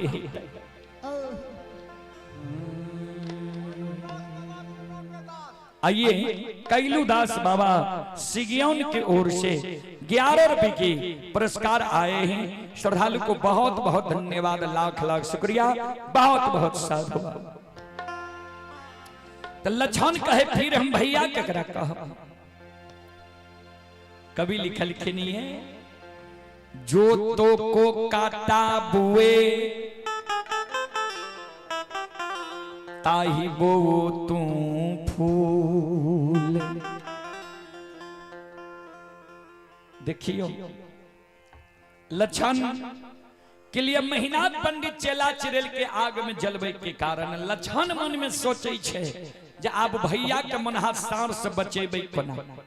लक्षण ई बात मन में सोच के जुगती खोजे लागले। लक्षण मन में सोचे टूटल झोपड़ी में मोटगर रस्सी छे, रस्सी लाब के मनहा सार के बांध दी छी। मोटगर रस्सी लेल के आराम से मनहा सार के गला में लपटा के मोटगर खुट्टा में बांध के हट गले। अब मन में सोचे जेहन भाषा बोल हो वहन तोरा हम सजा देलियो। मनहा सार लक्षण के व्यवहार देख के क्रोधित भ गए। लक्षण सुन, हे रे माघ महीना पलवा जंगल में हमर जन्म भेले, ठंडी के कारण हमर माय मर गले, माय के कारण हम मनुआल रहे रहिए, वह कारण कारू बाबा हमर नाम मोन्हा राख लके। माघ महीना के भीषण ठंडी में कारू बाबा एक कंबल में आधा अपना ओर रहे, आधा हमरा ओर के जिंदा राख लके। गाय के दूध पिला के हमरा सार छोड़ दिल के, अपना जीवित जिंदगी में कारू बाबा कहिए ने हमरा गला में रस्सी लगल के नहीं खुटा में बांध लगे। आए दुश्मन हमरा गला में रस्सी लगा के तू खुटा में बांध दिली है। अगर तू कारू बाबा के सहोदर भाई नहीं रहती, हम कारू बाबा के पालल पोसल नहीं रहती है, तो आई रस्सी के तोड़ के तोरा हम जीवकात कर देती हो। लक्षण कहे शांत भेजा मोन्हा भैया, शांत भेजा। मोन्हा सार कल के पहले बोल, हमरा गला में तू रस्सी किया लगली। कहल के तू बातें यहन बोलो जे तोरा गला में हमरा रस्सी लगबे पड़ल। तू जी कहलो जे कैल आग में जला के मार तो कर धुआं, आय देखा देबो हमरा बड़का भैया आग में जला के मारती है। क्या हमरा बड़का भैया के बारे में एहन बात बोलो? मोन्हा स्नार कल के भाई तोरा आग में जलबे ले तैयार छो, तू कहे छी भाई। लक्षण कल के सुना, हे हो आय न भैया हमरा आग में जलबे ले तैयार छे। जय दिन है भाई हम माय के गोदी में, वही समय में बड़का भैया है तई 12-15 बरस के, तो कम से कम एको दिन बड़का भैया माय की गोद से अपना गोद में हमरा लेने हिते, दुलार मलार कहने हिते, चुम्मा चाटी लेने हिते। एको दिन जब बड़का भैया अपना गोद में हमरा खेल के दुलार मलार खेल के चुम्मा चाटी लेल के, भैया के हमरा पर अधिकार भा गेले, एक चाट मार सकैले, दामस डाल सकैले। हमर धर्म नहीं छे वो गौर भाई पर हाथ उठा लेबे, लाठी उठा लेबे, तोरा समर बह देबा। हे हो जे भैया हमरा गोद में खेलल के, दुलार मलार कैल के, चुम्मा चाटी लेल के, मोन्हा वही भैया के कोना के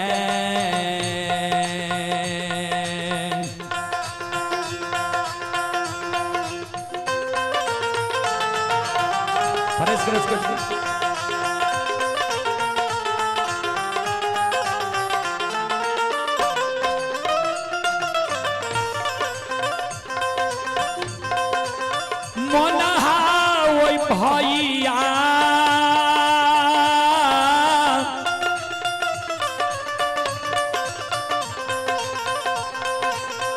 या के कोना के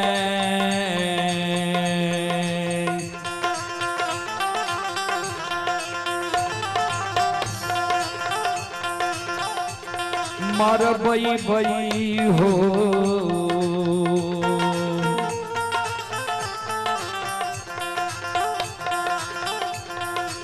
मोन्हा भैया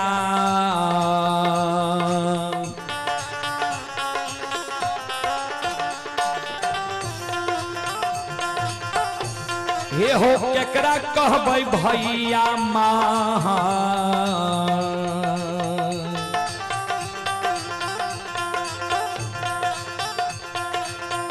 पूरा होना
केकरा कहबे भैया महापुरा नगरी में।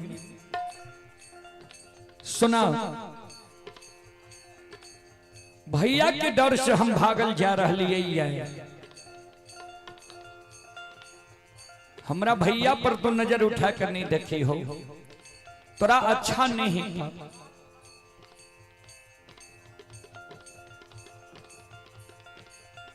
श्रोता बाबू,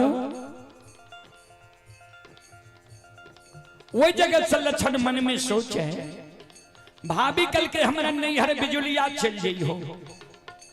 भाभी के नैहर बिजुलिया जेबे 6 महीना साल भर हमर गुजर नहीं जेते किया। भैया के साली सर हो हमरा से मजाक कर।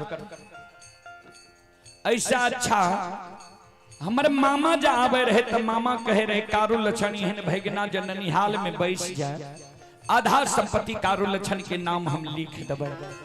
यह मौका छे। भाई के डुमरी ननिहाल चल जाए छ, ननिहाली में नाना मामा के गाय भैंस चराब वहीं रहब। ऐ दुश्मन भाई के हाथ से हम नहीं मरब। कानल कानल लछान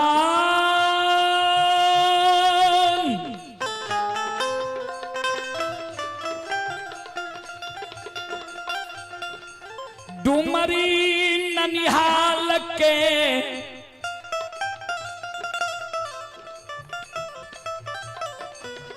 बात ध्यान ललकइए।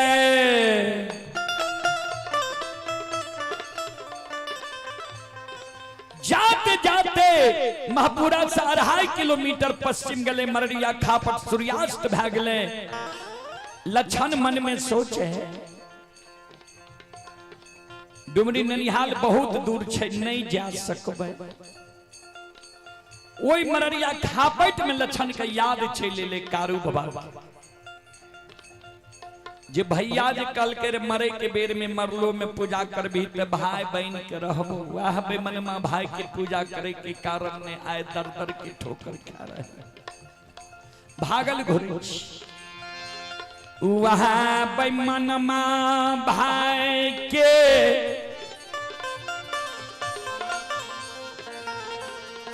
नाम जय प मररिया खापट में प्राण के गमा देबई। हर के रे में लक्षण मधुगुसिया दे दिल के काने कारू बाबा के स्मरण करे हो। कारू भैया जिंदा रहो, गोद में बैसा के माखन मिश्री खुआ मलाई खिलावे रहो। मर गेल हो, लक्षण के फांसी के फंदा पर चढ़ा दिल हो, जीव के काल भइल हो। आओ ये तोरे कारण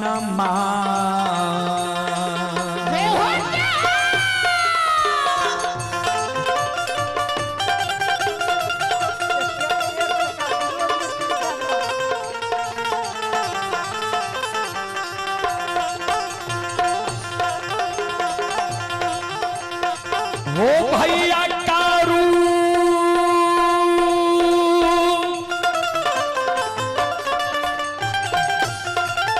आओ तोरे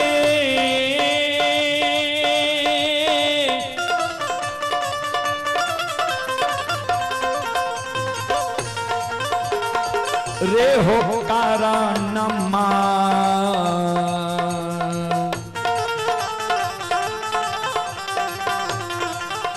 ये होते जय छिया कारू भैया।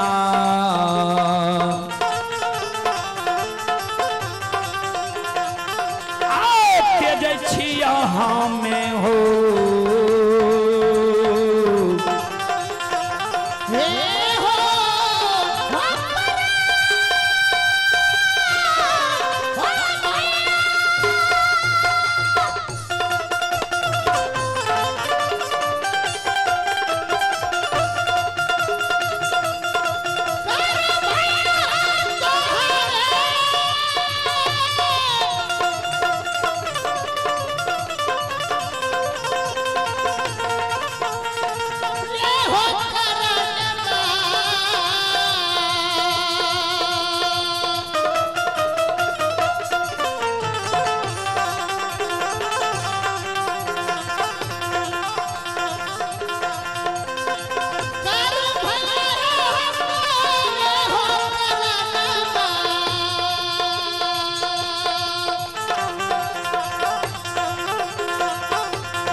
हे हो कारू भैया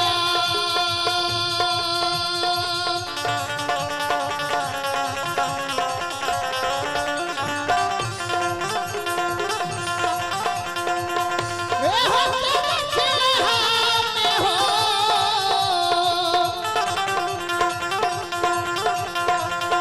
हे हो परा आइए देवेंद्र पासवान के धर्मपत्नी की ओर से 51 रुपए की पुरस्कार आए हैं। श्रद्धालु को बहुत बहुत धन्यवाद। सचिन कुमार के ओर से ऑनलाइन फोन पे के द्वारा 21 रुपए के पुरस्कार आए हैं। श्रद्धालु को बहुत बहुत धन्यवाद, लाख लाख शुक्रिया। मुलायम कुमार के ओर से शानदार 21 रुपए की पुरस्कार आए हैं। श्रद्धालु को बहुत बहुत धन्यवाद, लाख लाख शुक्रिया।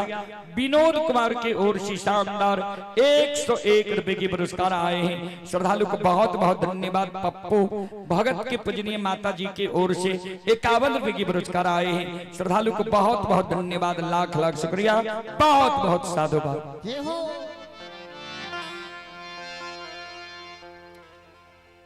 लछन होर के रेह में मुर्घुसिया दे देलके काने काने काने शाम से सवेरे 6 बज गेलिए। लछन के 3 शाम भा गेले, अन्न के कारण कहबे कोना। आइए आप हैं राजेंद्र यादव, मुरली की ओर से 51 रुपए की पुरस्कार आए हैं। श्रद्धालु को बहुत बहुत धन्यवाद, लाख लाख शुक्रिया, बहुत बहुत साधुवाद। बाबूजी 3 शाम भा गेले, कहबे कोना। सवेरे लछन के पूजा निकल के तो भोजन निकल के शाम में भाग गेले, सवेरे 6 बज रहले। लछन के भूख से पेट पीठ में समा गेले, 4 बजे खाना। वही समय में संत बाबा कारू बाबा बैद्यनाथ धाम भूत बंगला में धोनी रमेने रहे, आसन जमीने रहे। बाबा ओघरदानी नक्षेश्वर नाथ के लछन की कानब से दया लग गले। बाबा ओघरदानी नक्षेश्वर नाथ संत बाबा कारू के अंतर ध्यान में कहे, कारू धीरीग तोहर जीवन छ। आइए आप हैं संत शिरोमणि श्रोदावंदो, माँ बहन बाबू भैया सब आप हैं। नीरज बाबू के सुपुत्र अंकित और अभियांश के ओर से 101 रुपए के पुरस्कार आए हैं। श्रद्धालु को बहुत बहुत धन्यवाद, लाख लाख शुक्रिया, बहुत बहुत साधुवाद। बाबा ओघरदानी नक्षेश्वर नाथ कारू बाबा के अंतर ध्यान में कहे, तोहर भाई कत बड़ा धर्मात्मा छ, तोहर पुजारी बनल जे अन्न जल त्याग दिलकय तोरा कारण, धन संपत्ति के लोभ त्याग दिलकय, प्राण त्याग छ, आ तू भूत बंगला में धोनी रमनी छो। कार बाबा अंतर ध्यान में देखे जे सही में हमर सहोदर प्राण त्याग रहले ये। संत बाबा कारू धुनी जे रमेने रहे, भंग क्या दिलके। जना बाबूजी धेनु गाय बछरू के कारण बहियार से हुकरल द्वार पर आवे छे, ओई समान भक्त के कारण, सहोदर छोटका भाई के कारण संत बाबा कारू वायु के बेग से आवे छे हो कारू बाबा, आवे छई अमला छन के ना जाहो दी।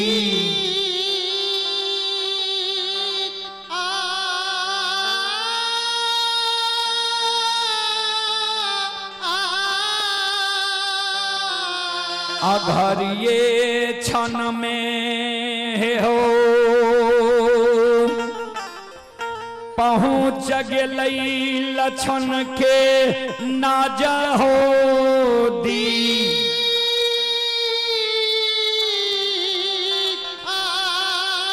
हा हा हा हा हे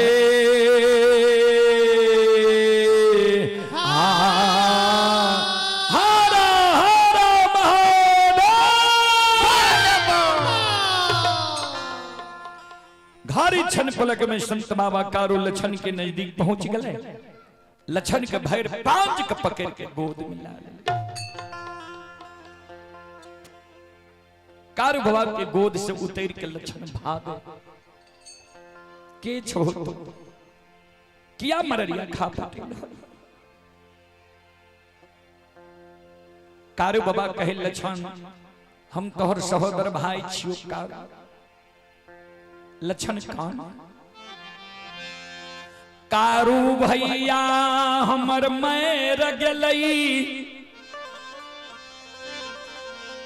अजहा दीन बेमनमा मरलई वह दीन लक्षण के फांसी के फंदा पर चढ़ा दल वह दिन लक्षण के भूल गए कारू बाबा कल के लक्षण तोरा हम नहीं भूल ली किया घर द्वार के छोड़ के मररिया खा पेट मिल ही प्राण त्याग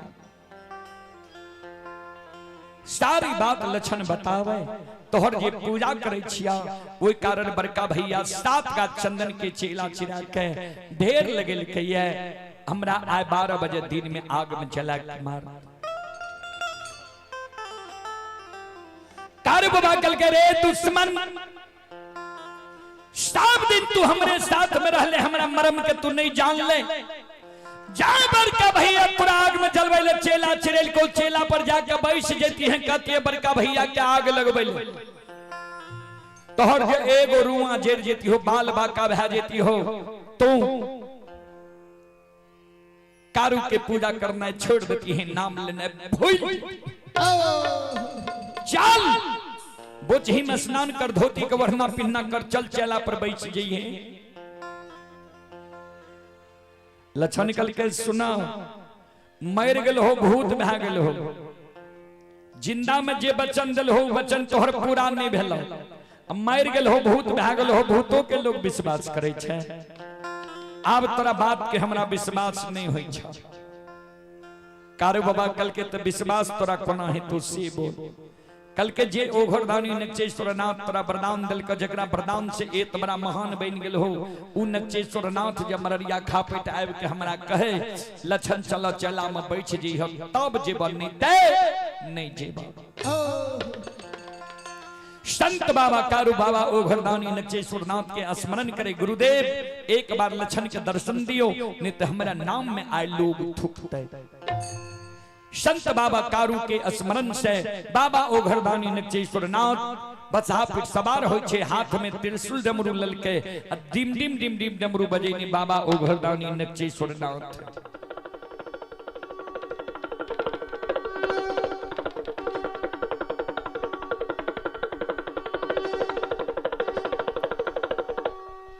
मररिया खा पेट आवे छे आ संत बाबा कारू और लक्षण दोनों भाई कर जोड़ के प्रणाम करे छे बाबा ओघरदानी आशीर्वाद दे जियो जियो कारू लक्षण जा तक धरती धरातल चांद सूर्य माता पिता सत्य धर्म गाय रहते ता तक तोहर नाम ई दुनिया में अमर रहता कौन कारण हमारा स्मरण के लिए हो संत बाबा कारू कहे लक्षण के कहियो न चेला पर जाके बैठ जाइले बाबा ओघरदानी नक्षेश्वरनाथ कल के लक्षण बोझी में स्नान कर धोती को ओढ़ना पिन्ना कर चल चला पर बैठ की हो एगो जे तोहर रुआ जेर जे त बाल बाका भा जे त सत्य और धर्म पर तू विश्वास करना छोड़ दी हो लक्षण बोझही में स्नान करई छई धोती के ओढ़ना पिन्ना करे छे वही जगह से लक्षण संत शिरोमणि श्रोता बंधु मां बहन बाबू भैया सब लक्षण दौरा ले ये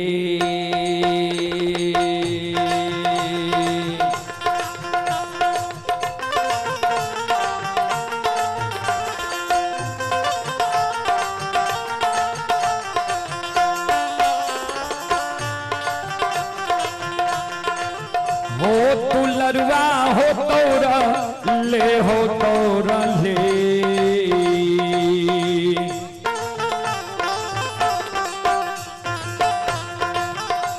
हे हो लक्षण हो तू लरुआ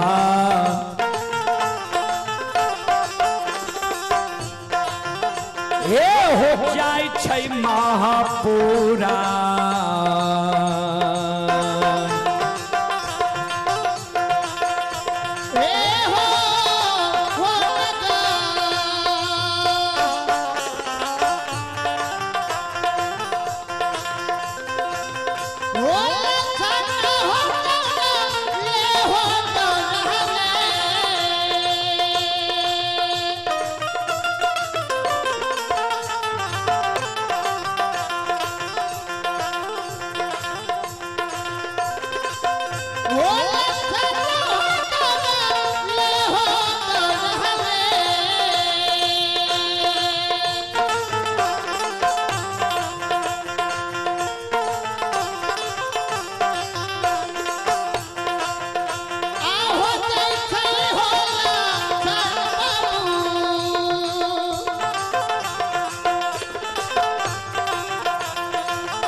हे हो पराया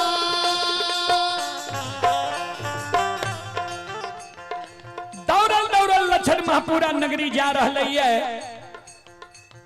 ओने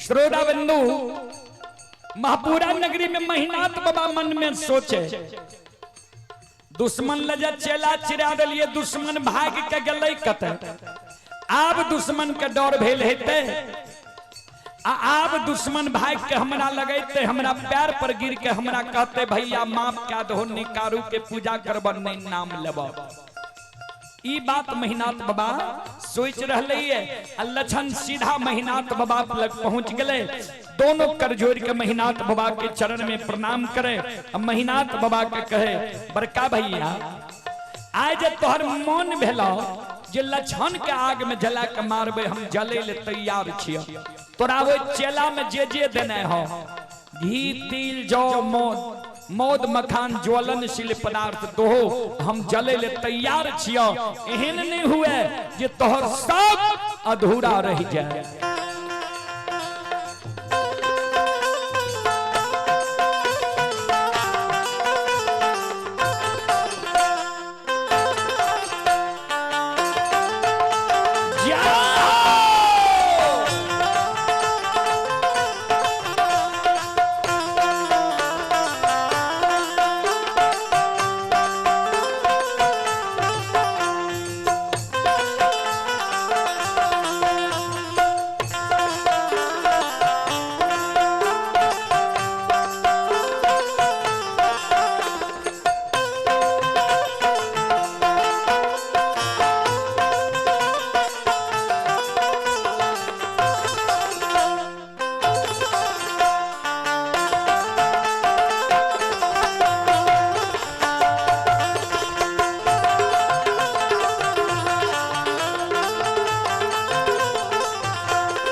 आइए रिया और रुदल भारती की ओर से शानदार 21 रुपए के पुरस्कार आए हैं। कौशल कुमार की ओर से भी 21 रुपए के पुरस्कार आए हैं। आइए गोसाई यादव की ओर से 101 रुपए के पुरस्कार आए हैं। श्रद्धालु को बहुत बहुत धन्यवाद, लाख लाख शुक्रिया, बहुत बहुत साधुवाद। जय हो दानी श्रद्धालु की जय हो, उनके समस्त परिवार की जय हो।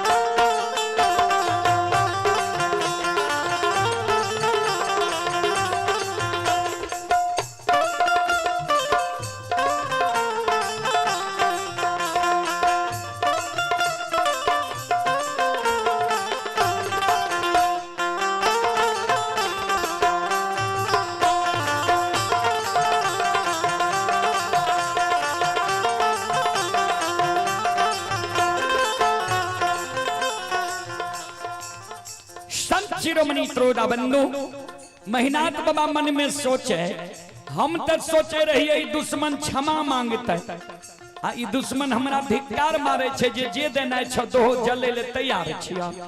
चल तोरा हम आग में जला के मारी ये त देबो।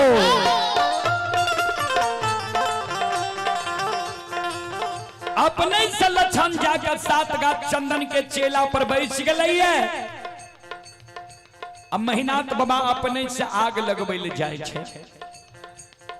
ध्यान देवे श्रोता सज्जन वृंद, माँ बहन बाबू भैया सब, हमारी माँ बहन श्रोता सज्जन वृंद, आज लक्षण के अग्नि परीक्षा देखे ले 10-20 गांव के लोग पहुंच गए हैं। कहबे कौन कौन गांव के लोग, तो बघौर, बरेटा, नहरबार, सिरबार, बीरबार, बीजबार, झारा, सिसौना, ऐना, मंगरौनी, बनगांव, मैसी, भागवतपुर, गमरोह, राजनपुर, घोकसम, तिलाठी, बिशनपुर, ऐसा सब गांव के लोग पहुंच गए हैं। लक्षण के अग्नि परीक्षा देखे ले बाबूजी, ध्यान से सुनबे।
महीनाथ बाबा के तनियों को दया नहीं लागले जे सहोदर भाई छिए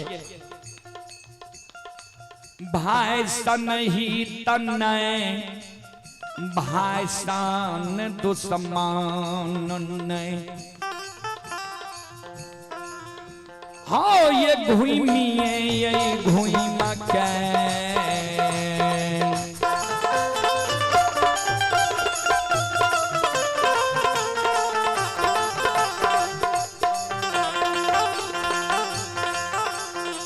ओ महीनाथ बाबा घुइमी ये घुइमा के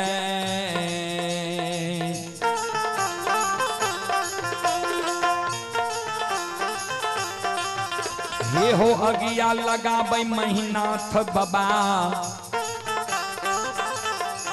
हे हो बाबा सात गाछा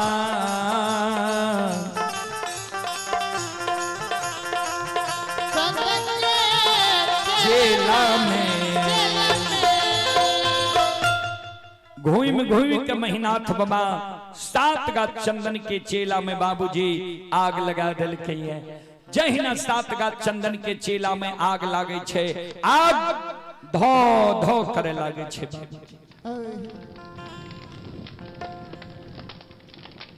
संत शिरोमणि श्रोताबंधो सात गा चंदन के चेला के आग धो धो करे लागे छे। ककरो हिम्मत नहीं भेले जे महीनाथ पंडित के कहिए भाई छिया आग में नहीं जला। कभी लिखनी है धर्म पर जो अटल रहे होगी उसकी जीत हो अन्यायी के लाशों पे कुत्ते गाएंगे गीत। धर्म पर जो अटल रहे होगी उसकी जीत अन्यायी के लाशों पे कुत्ते गाएंगे। जे धर्म पर रहे छे सत्य पर रहे छे जीत धर्म और सत्य वाला के होय छे। बाबूजी धर्म और सत्य वाला परेशान होय छे लेकिन पराजित नहीं होय छे।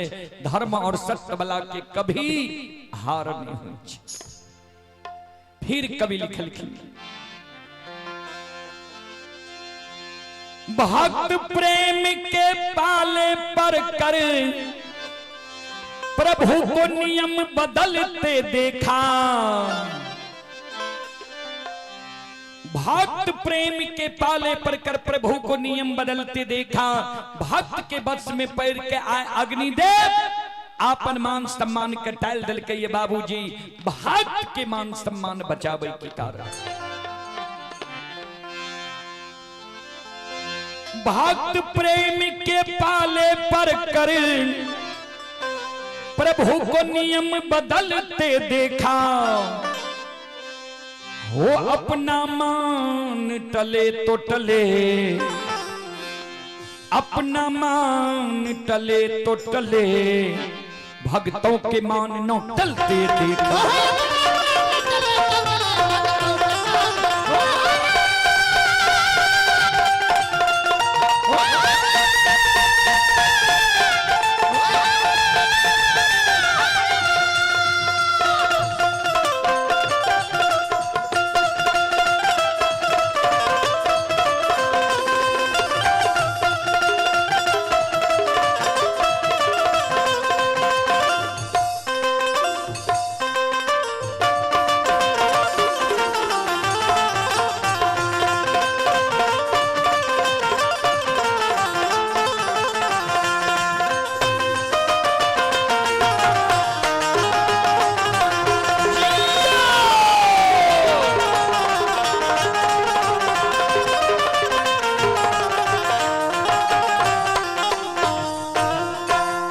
भक्त प्रेम के पाले पर कर प्रभु को नियम बदलते देखा। अपना मान टले तो टले भक्तों के मान न टलते देखा। आइए आप हैं संजय शाह के सुपुत्र सत्यम कुमार और शिवम कुमार की ओर से 51 रुपए की पुरस्कार आए हैं। श्रद्धालु को बहुत बहुत धन्यवाद, लाख लाख शुक्रिया, बहुत बहुत साधुवाद। जय हो दानी श्रद्धालु की जय हो, उनके समस्त परिवार की जय हो। सात का चंदन के चेला जैर जाय छे, बाबा ओघरदानी नक्षेश्वर नाथ से कारू बाबा कहे, गुरुदेव आपन 11 रुद्र के कहियो पवन बयार चला देते, बजरंग बली माया का विस्तार क्या दे छे, पवन बयार चला दे छे।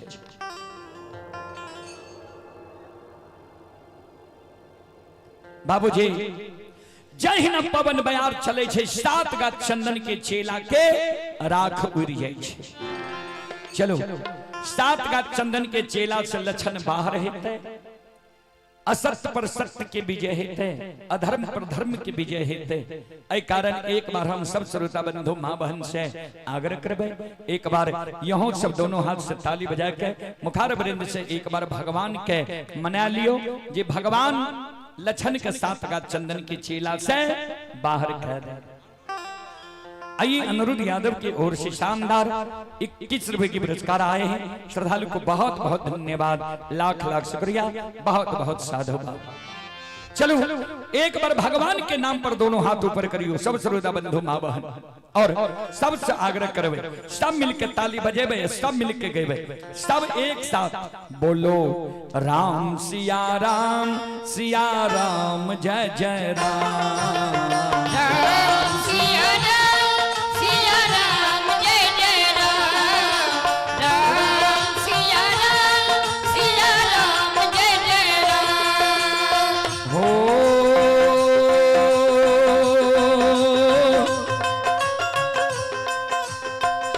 मंगल भवन अमंगल हारी, तर बहु दशरथ अजीर बिहारी। दोनों हाथ उठा के सब बहनों सब भैया जागरण है।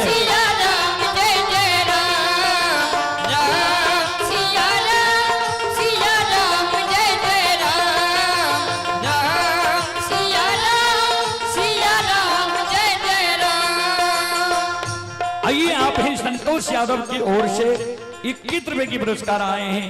श्रद्धालु को बहुत बहुत धन्यवाद, लाख लाख शुक्रिया। हो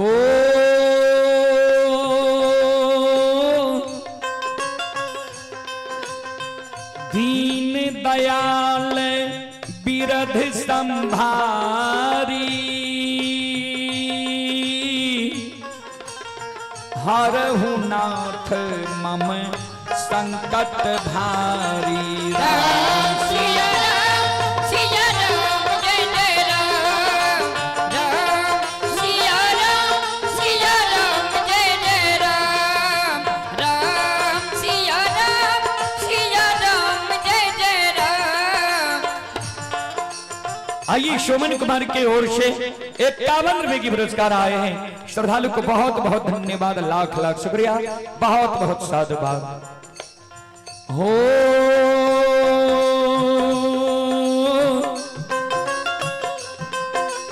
श्रोता बंधु, कवि लिखलखिन ये राम नाम में आलसी, भोजन में होशियार, ऐसे ऐसे मानव को बार बार धिक्कार। भगवान के नाम में मानव के आलस्यपना नहीं करवा के चाहिए। फिर कवि लिखलखिन है, राम नाम जपते ही नरो नरक में जात, लक्ष्मीपति विश्वास नहीं बड़े अचंभो बात। जे राम के नाम महाराज दशरथ जी मात्र 3 बार ललके रहे, ब्रह्म हत्या छूट गए रहे। वह राम के नाम हम यहाँ दिन रात ले छिए, फिर भी नरक में जा पड़े। कारण छे श्रद्धा विश्वास के साथ, समर्पण के साथ भगवान के नाम नहीं ले छिए हम यहाँ। चलो एक बार सबसे आग्रह करबे, दोनों हाथ उठाइयो, भगवान पर सुरता लगइयो, सब माय बहन सभी आग्रह करबे। भगवान के दरबार में आयल छिए ता भगवान के दरबार में आलस्यपना नहीं करू, हाथ ऊपर करू, ताली बजाइयो, सब मिलके गइयो। हो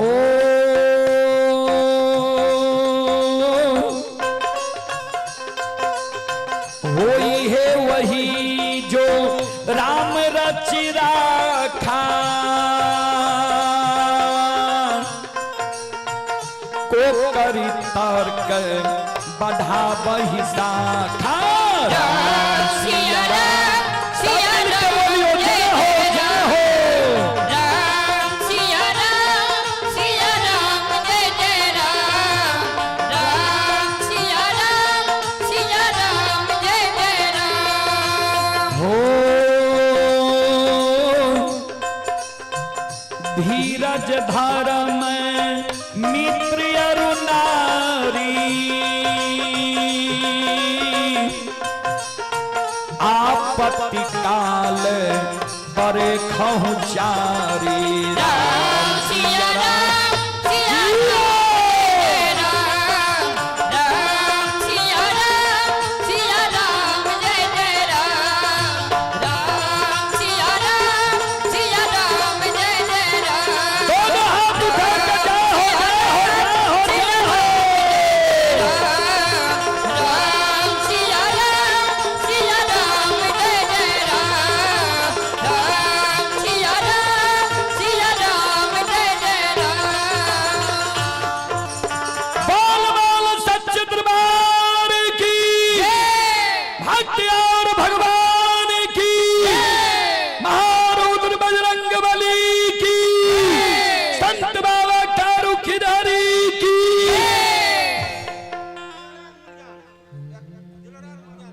आइए आप हैं जय नारायण मुलगिन बाबू के ओर से 51 रुपए की पुरस्कार आए हैं। श्रद्धालु को बहुत बहुत धन्यवाद, लाख लाख शुक्रिया, बहुत बहुत साधुवाद। बाबूजी जहिना सात गा चंदन के चेला के राख उड़ले ओहिना वो सात गा चंदन के चेला से लक्षण ध्यान से सुनबे संत शिरोमणि सरोदा बंधु मां बहन बाबू भैया सब अत थारा थर ये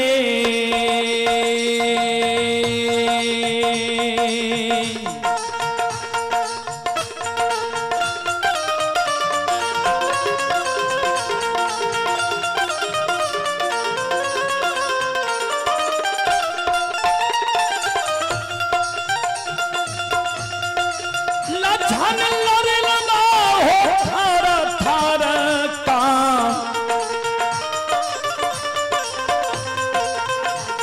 आहो का पले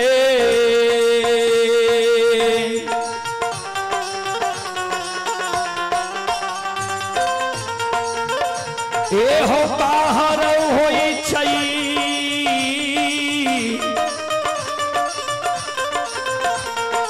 लछन बाबू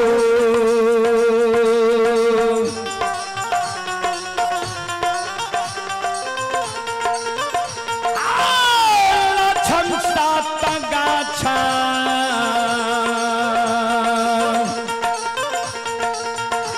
संगत से बहा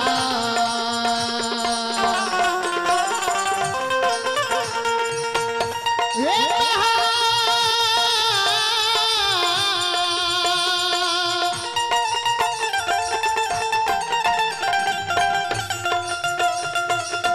लक्षण कबहे हथना हर हो कपले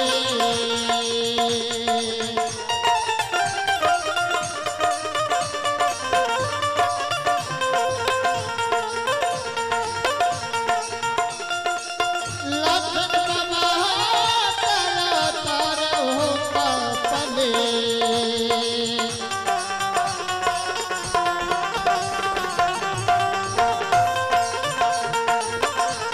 आहो होई सही होला बाबा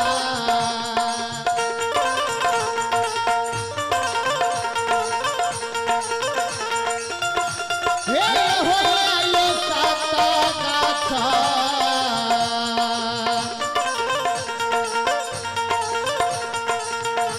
संगत से बहा आइए सुमन कुमार रतौली ललमनिया जिला सुपौल के निवासी हैं। 51 रुपए की पुरस्कार आए हैं। श्रद्धालु को बहुत बहुत धन्यवाद, लाख लाख शुक्रिया। बहुत बहुत साधुवाद। जय हो दानी श्रद्धालु की जय हो, जय हो दानी श्रद्धालु के समस्त परिवार की जय हो। और यज्ञ करता अभिषेक जी से आग्रह करवे अब अपने मंडली दे के प्रयास करियो। आइए विजेंद्र कुमार की ओर से शानदार 21 रुपए की पुरस्कार आए हैं। श्रद्धालु को बहुत बहुत धन्यवाद, लाख लाख शुक्रिया, बहुत बहुत साधुवाद।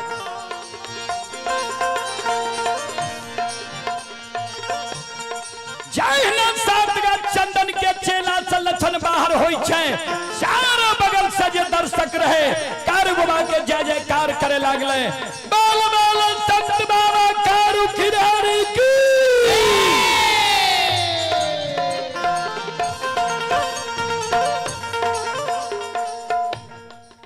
आइए उमेश दास की ओर से 21 रुपए की पुरस्कार आए हैं।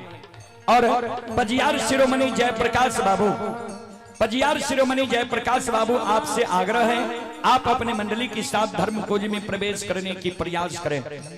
बाबूजी जहिना लक्षण 7 गात चंदन के चेला से बाहर भेले ने ब्राह्मण बाबा लक्षण के पाछा लाग गए। लक्षण बाबू हम सब तक कहे रहिए महीनाथ पंडित के जे भाई छिया आग में नहीं जलियो, लक्षण के क्रोध है गेले। ए ब्राह्मण बाबा अपने सब दोनों भाई में झगड़ा लगा के भाई के रिश्ता के तार तार के लिए हमरा आग में जला के जहिना यहाँ आग में जले लिए वहिना साप दै छी प्रत्येक साल बनगो में आग लागत।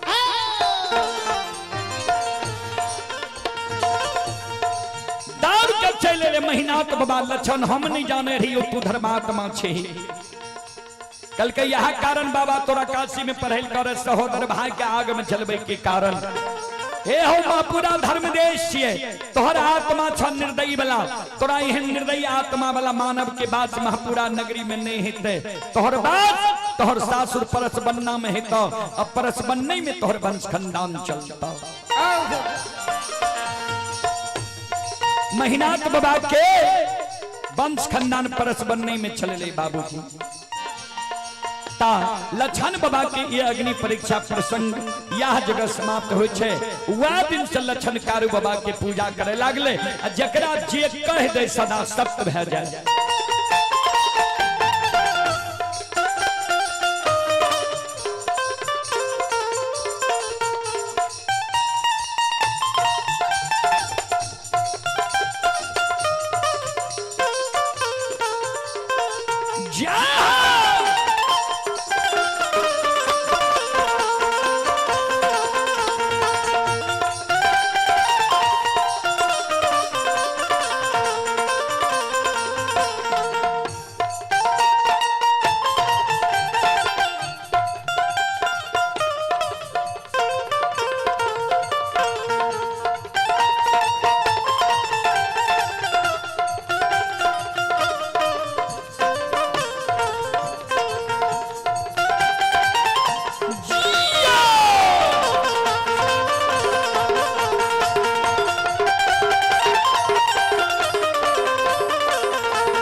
जान के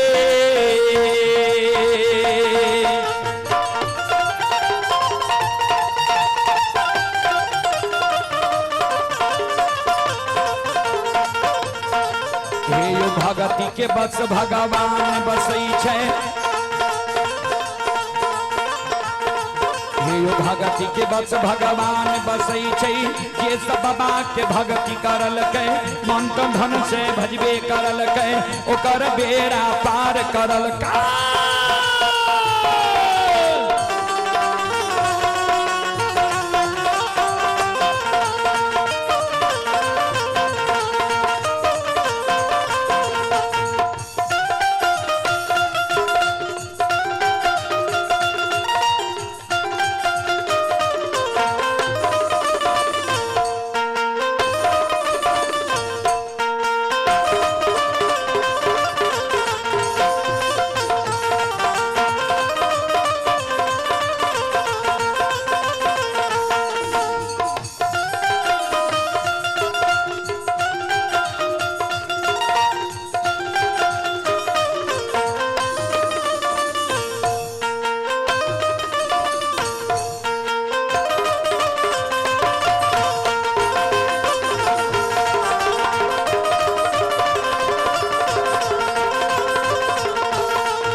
ये माय दुर्गा गए हरदी थान के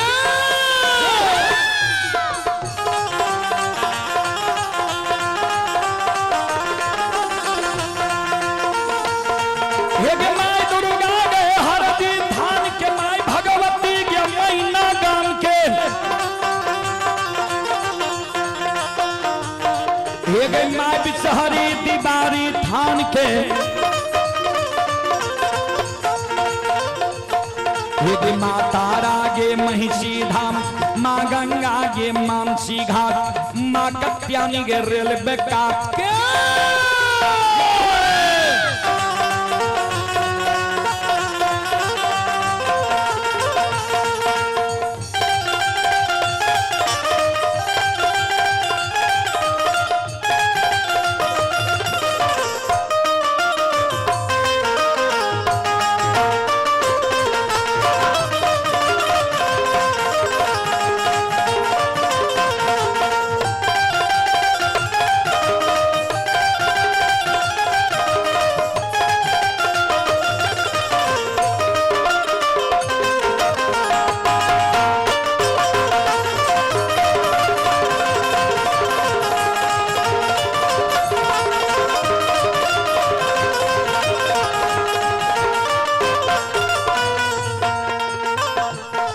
ये हो बाबा कुछ असर रौता थान के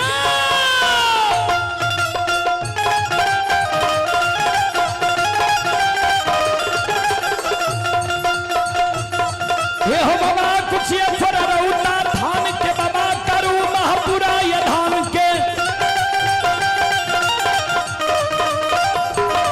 ये हो बाबा खेदन सुखासन गाम के ये हो बउआ बख्तर गढ़िया गांव के बाबा विशु ये 85 के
आइए पार्वती देवी की ओर से शानदार 21 रुपए के पुरस्कार आए हैं। रोशन चौधरी की ओर से 11 रुपए के पुरस्कार आए हैं। विजेंद्र बाबू की ओर से शानदार 51 रुपए के पुरस्कार आए हैं। श्रद्धालु को बहुत बहुत धन्यवाद, लाख लाख शुक्रिया, बहुत बहुत साधुवाद। जय हो धानी श्रद्धालु की जय हो, जय हो धानी श्रद्धालु के समस्त परिवार की जय हो। जय मंडली की घोषणा भैया अपने से आग्रह है अविलंब अपने सब आवे के प्रयास करियो। जय मंडली के समय भेलिए अपने से आग्रह है अविलंब आवे के प्रयास करियो। ये हो भला बाबा भंडार का भरी आती हो,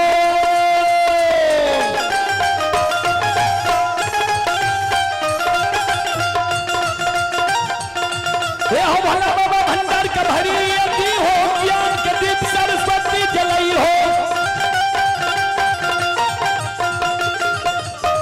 आये तन से में भूलता मन से में छोड़ता, आये सिर में सवैया सेवक जी हो, सेवक के मन के मनोरथ रही हो, बिगड़ल काम कभी मल बनई हो।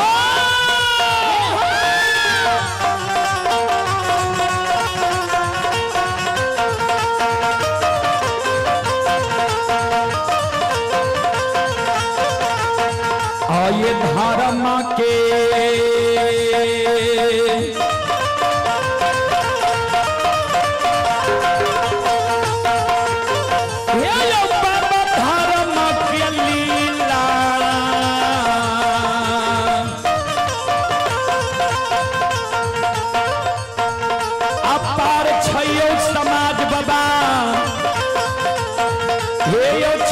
दुनिया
बोल बोल सच्चे दरबार की।